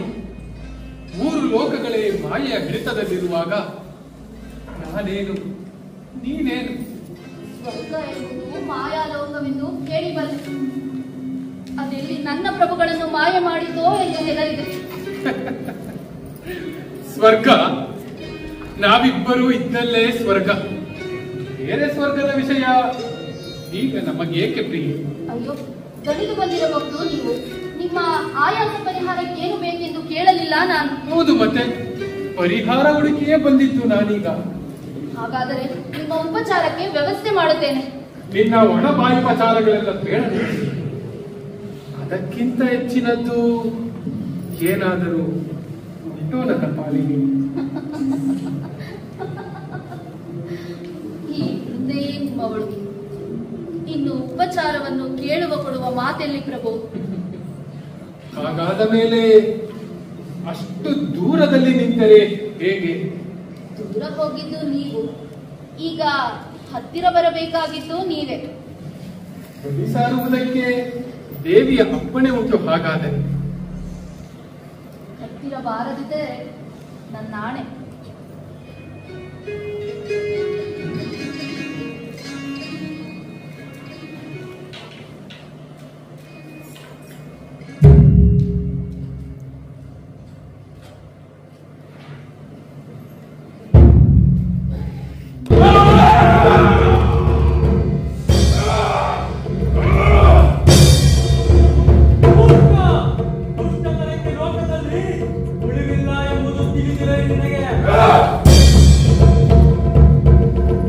ಜಗಜ್ಜನನಿಯನ್ನು ಏನೆಂದು ತಿಳಿದೆ ಪಾಪಿ. ನಿನ್ನಂತ ಅಲ್ಪನಿಗೆ ಗೋಚರಿಸುವವಳು ಅಲ್ಲ ನನ್ನ ಶಿವಾಣಿ. ನನ್ನಂತವ ತನಗೆ ಬೇಕಿಲ್ಲ ಎಂದು ಹೇಳಬೇಕಾದವ ನೀನಲ್ಲ, ಅವಳು. ಇಷ್ಟಕ್ಕೂ ನಾ ಬಯಸಿದ್ದು ನಿನ್ನ ಶಿವಾಣಿಯನ್ನಲ್ಲ, ಪರ್ವತರಾಜನ ಮಗಳು ಪಾರ್ವತಿಯನ್ನು. ಹೆಸರು ಯಾವುದಾದರೂ ವ್ಯಕ್ತಿ ಬೇರೆಯಲ್ಲವಲ್ಲ. ಸ್ವರ್ಗವನ್ನು ಆಕ್ರಮಿಸಿದ ಪಿತ್ತ ನಿನ್ನ ನೆತ್ತಿಗೆ ಇದೆ. ಸೀಳುತ್ತೇನೆ ನಿನ್ನ ನೆತ್ತಿಯನ್ನು. ಸ್ವರ್ಗ ಎತ್ತಿದ್ದರೂ ನನ್ನದೇ ಆಗಬೇಕಿತ್ತು. ಆಗಿದೆ. ನನ್ನ ತಲೆಯ ಕೂದಲನ್ನು ಕುಂಕಿಸುವುದಕ್ಕೆ ಸಾಧ್ಯವಿಲ್ಲ ನಿನ್ನಿಂದ.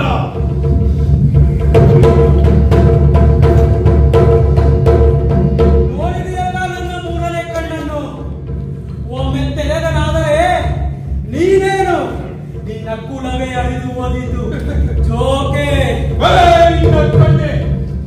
ಆದರೆ ಅದೇ ಕಣ್ಣಿನಿಂದಲ್ಲವೇ ನಾ ಹುಟ್ಟಿದವನು. ಮತ್ತೆ ಆ ಕಣ್ಣು ತೆರೆದರೆ ಇನ್ನಷ್ಟು ಜಲಂಧರರು ಹುಟ್ಟಬಹುದು.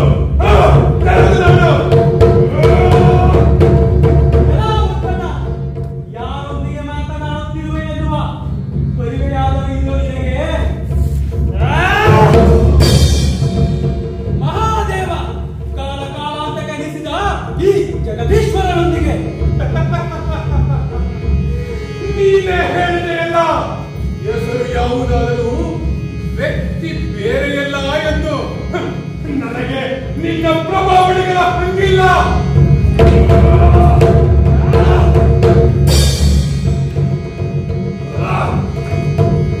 ಒಮ್ಮೆ ಬಿದ್ದಾಕ್ಷಣ ಎಲ್ಲವೂ ಮುಗಿಯಿತೆಂದು ಭಾವಿಸಿದೆಯಾ?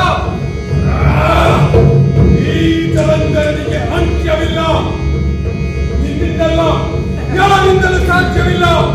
ಅಜೇಯನನ್ನು ನನ್ನನ್ನು ನಿಗ್ರಹಿಸಲು ಯಾರಿಗೂ ಸಾಧ್ಯವಿಲ್ಲ.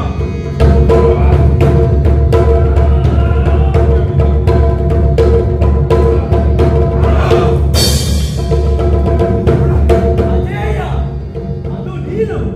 ನಿನ್ನ ನಿಗ್ರಹಿಸಲು ಬೇರಾರು ಬೇಡ, ನಾನೊಬ್ಬನೇ ಸಾಕು. ಮುಗಿಯಿತು ಪಾಪಿ ನಿನ್ನ ಆಗಾಗವ.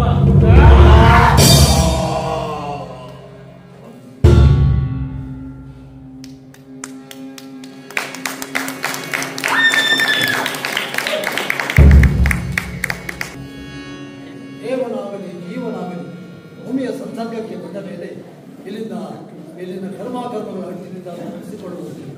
ಹಾಗಾಗಿ ಜಲಂಧರ ಸತ್ತ ಎನ್ನುವನಿಗೆ ಕತೆ ಮುಗಿಯಲಿಲ್ಲ. ಅತ್ತ ಶಿವನ ತ್ರಿಶೂಲ ಜಲಂಧರನ ಎದೆಯನ್ನು ಸೀಳು. ಇತ್ತ ಸಂಧ್ಯೆಯ ಅಂತಃಪುರವನ್ನು ಮಾತ್ರವನ್ನು ಅಂಥನನ್ನು ಜಲಂಧರ ಪ್ರವೇಶಿಸುತ್ತಾರೆ. ಒಂದೇ ವ್ಯಕ್ತಿ ಒಮ್ಮೆಲೆ ಎರಡು ಕಡೆ ಇರಬೇಕೆಂದರೆ ಆತ ದೇವರೇ ಆಗಿರಬೇಕು. ಹೌದು, ಶಿವನನ್ನು ಸೇರಿದವನು ನಿಜವಾದ ಜಲಂಧರನೇ ಆದರೂ ವೃಂದೆಯನ್ನು ಸೇರಿದ್ದು ನಿಜವಾದ ದೇವರು. ಅತ್ತ ಶ್ರೀಮನ್ ನಾರಾಯಣ. ತನ್ನ ಪತಿಯ ಛಾಯೆ ಎಂದಿನಂತಿಲ್ಲ, ಏನೋ ಬದಲಾಗಿದೆ ಎಂದು ಚಿಂತಿಸುತ್ತಿರುವ ವೃಂದೆಗೆ ಆತನ ಪಾದಗಳಲ್ಲಿ ಗಮನ ರೇಖೆಗಳು ಗೋಚರಿಸುತ್ತವೆ. ಪಾದಗಳಲ್ಲಿನ ಪದ್ಮರೇಖೆ ಇರುವ ವ್ಯಕ್ತಿ ಯಾರು ಎನ್ನುವುದು ಆಕೆಗೆ ಅರಿವಾಗುತ್ತಿದ್ದಂತೆ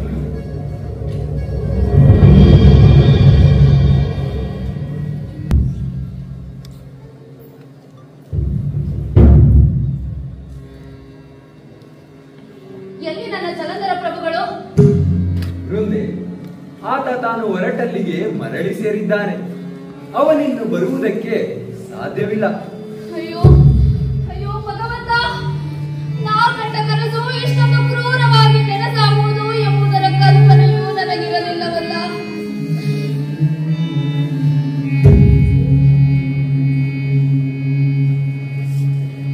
ದೇವರು ಕಾಯುವುದು ಹಾಗಿರಲಿ. ಎಂತಹ ಘಾತ!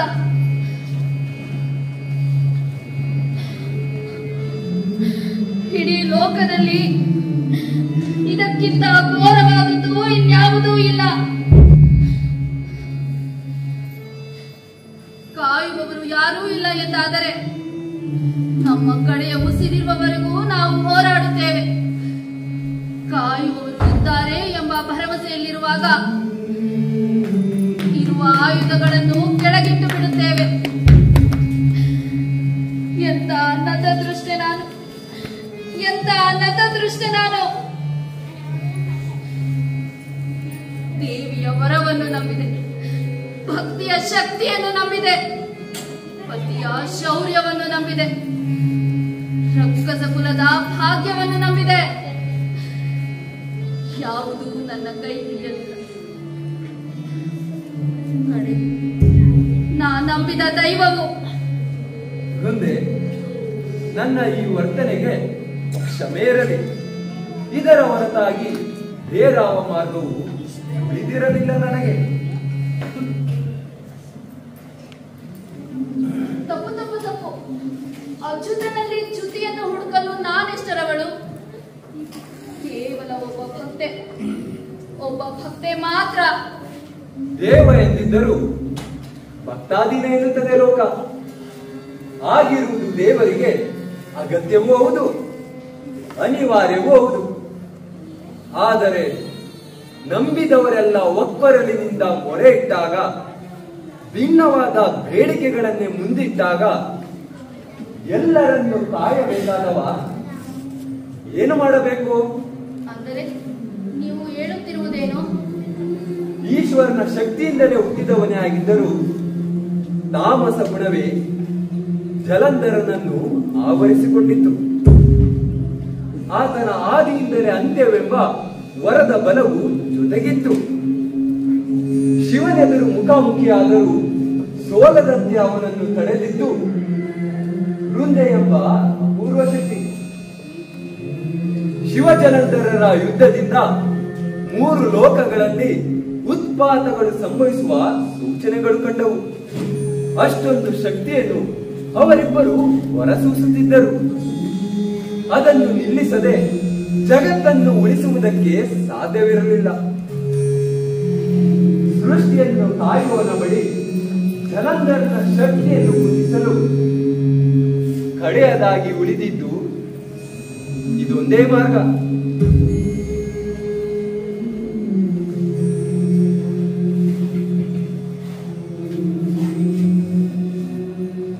ದೇವರ ಮೊರೆ ಒಂದೆಡೆ ಆದರೆ ಹೃದಯ ಭಕ್ತಿ ಇನ್ನೊಂದೆಡೆ. ಆದರೆ ಕಡೆಯದಾಗಿ ಆರಿಸಿಕೊಂಡದ್ದು ಮಾತ್ರ ಈ ಲೋಕವನ್ನು. ನನ್ನ ವ್ರತ ಕೆಟ್ಟಿತು. ಪತಿ ಕಾಲವಶನಾದ ಎಂಬಿತ್ಯಾದಿ ನೋವುಗಳಿಗಿಂತ ನನ್ನನ್ನು ಹೆಚ್ಚಾಗಿ ಬಾಧಿಸುತ್ತಿರುವುದು ಯಾವುದು ಗೊತ್ತೇ? ದೇವರು ಕಾಯುವುದಕ್ಕೆಂದು ಆರಿಸಿಕೊಂಡ ಈ ಲೋಕದ ಪರಿಧಿಯೊಳಗೆ ಈ ಮುಂದೆ ಸಲ್ಲುವವಳಲ್ಲ. ಕೆಸರಿನಲ್ಲಿದ್ದರೂ ಕಮಲದಂತೆ ಬಾಳುತ್ತಿರುವವಳು ಈ ವೃಂದೆ ಎಂದು ಲೋಕ ಹಾಡಿದಾಗಲೂ ನನಗೆ ಅದರ ಅರ್ಥವೇ ಆಗಲಿಲ್ಲ. ಅತ್ತ ಹುಟ್ಟಿದ ಕೆಸರಿಗೂ ಹೊಂಟದೆ, ಇತ್ತ ದೇವರಿಗೂ ಬೇಡದಂತೆ ಬದುಕುತ್ತಿರುವವಳು ನಾನು ಎಂಬುದು ಈಗ ಅರ್ಥವಾಗಿದೆ.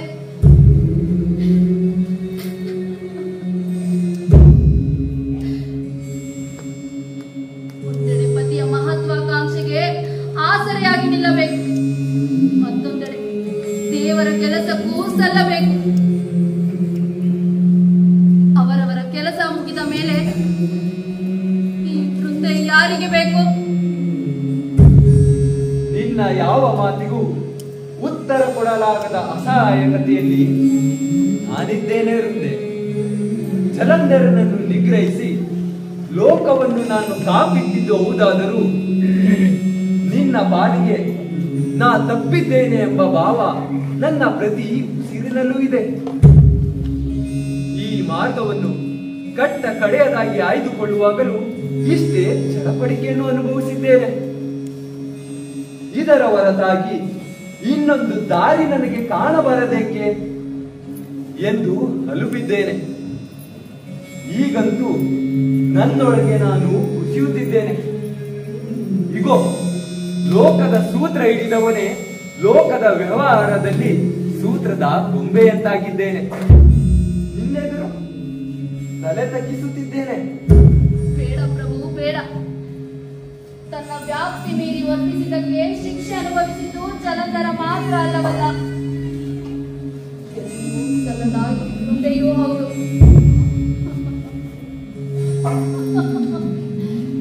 ಇಷ್ಟಾಗಿ ಮತ್ತೀಗ ಪರಮ ಪುರುಷನನ್ನೇ ನಡುಮುಟ್ಟಿಸಿ ನಿಲ್ಲಿಸುವುದೇ ನನ್ನ ವ್ಯಾಪ್ತಿಗೆ ಮೀರಿದ ಕೆಲಸವದು. ದೇವರ ದೃಷ್ಟಿಯಲ್ಲಿ ಯಾವುದು ಲೋಕವೋ ಆ ಲೋಕದಲ್ಲಿ ಈ ವೃತ್ತಿಗೆ ಸ್ಥಾನವಿಲ್ಲವೆಂದಾದರೆ ಸಾಕು. ಈ ಭಕ್ತಿ, ಈ ರಕ್ತಿ ಎಲ್ಲವೂ ಸಾಕು. ಈ ಹಾಡು ಲೋಕ, ಬೋಳು ಬದುಕು ಯಾವುದಕ್ಕೂ ಅರ್ಥವಿಲ್ಲ. ಭಗವಂತ ಎಂದರೆ ಎಲ್ಲವನ್ನೂ ಬಲ್ಲವ. ಹೀಗೆ ಇದ್ದು ಇಲ್ಲದಂತಾಗುವ ಬದುಕು ಹೇಗಿರುತ್ತದೆ ಎಂಬುದನ್ನು ಅನುಭವಿಸಿ ತಿಳಿಯಬೇಡವೇ? ನಮ್ಮವರ ಪ್ರಿಯರೊಂದಿಗಿನ ವಿಯೋಗ ಅನುಭವಿಸಿದಾಗಲೇ ತಿಳಿಯುವುದು. ಈ ಪರಮ ಪುರುಷನಿಗೂ ವಿಯೋಗದ ಸಂಕಟ ತಿಳಿಯುವಂತಾಗಲಿ. ಪರಮ ಪ್ರಸಾದ, ನಿನ್ನ ಶಾಪವನ್ನು ಮುಡಿಗೇರಿಸಿಕೊಂಡಿದ್ದೇನೆ ವೃಂದೆ. ಶಮನಗೊಳಿಸುವುದಕ್ಕೆ ಇರುವುದೊಂದೇ ದಾರಿ. ನನ್ನ ಯೋಗಾಗ್ನಿಯನ್ನು ಜಾಗೃತಗೊಳಿಸಿಕೊಂಡು ಅದರಲ್ಲೇ ಮುಕ್ತಿಯನ್ನು ಪಡೆಯುತ್ತೇನೆ. ಅದರಲ್ಲೇ ಮುಕ್ತಿಯನ್ನು ಪಡೆಯುತ್ತೇನೆ. ಅದರಲ್ಲೇ ಮುಕ್ತಿಯನ್ನು ಪಡೆಯುತ್ತೇನೆ.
Well done, everybody.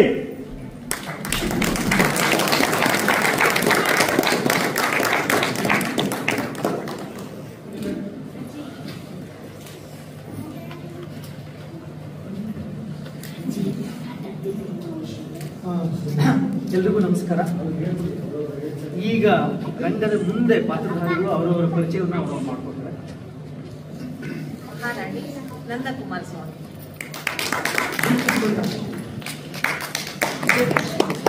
ವಂಚಿತಾ, Manoj, N Murthy Arya, Sunita, Sandesh Kumar, Madan Kumar, Nayaka. Kattemane Ullas, Srini, Nagendra, Pradeep M, Karthik S. ರಂಗದ ಹಿಂದೆಯೂ ಸುಮಾರು ಜನ ಕೆಲಸ ಮಾಡಿದ್ದಾರೆ. ಅವರೆಲ್ಲರೂ ರಂಗದ ಮೇಲೆ ಬರಬೇಕು ಅಂತ ವಿನಂತಿಸ್ಕೊಳ್ತೀನಿ. ಮೊದಲು ರಚನೆ ಅಲಕ ಕಟ್ಟೆಮನೆ, ಸಂಗೀತ ರವೀಶ್ ಬಿಯಾ,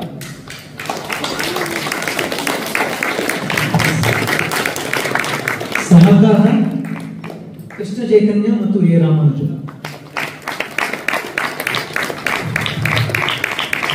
ಗಾಯಕರು ಕಾರ್ತಿಕ್ ಎಸ್, ಕಾರ್ತಿಕ್, ವಸಂತ ಶಾಸ್ತ್ರಿ ಪಾಲ್, ಅಪೂರ್ವ, ವಿಜಯಲಕ್ಷ್ಮಿ, CFTI ನಾಗೇಂದ್ರ, ನರಸಿಂಹಕುಮಾರ್,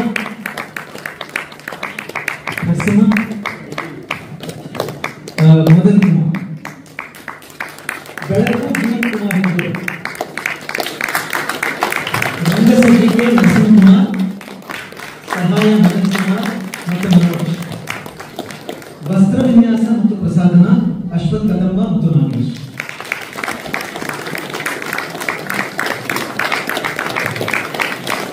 ನಿರ್ವಹಣೆ ಪ್ರದೀಪ್ ಎಂ, ಸಹಾಯ ನಾಗರಾಜ್ ಮತ್ತು ಶಶಿಧರ್ ಡೋಗ್ರೆ. ಕೃತಜ್ಞತೆಗಳು ಮಧು ಡಿ ಮತ್ತು ರವಿ ರಂಗವಲ್ಲಿ. ಇದರ ನಿರ್ದೇಶನ ನಮ್ಮ ಹಿರಿಯರಾದ ರಾಜಶೇಖರ್ ಅವರು.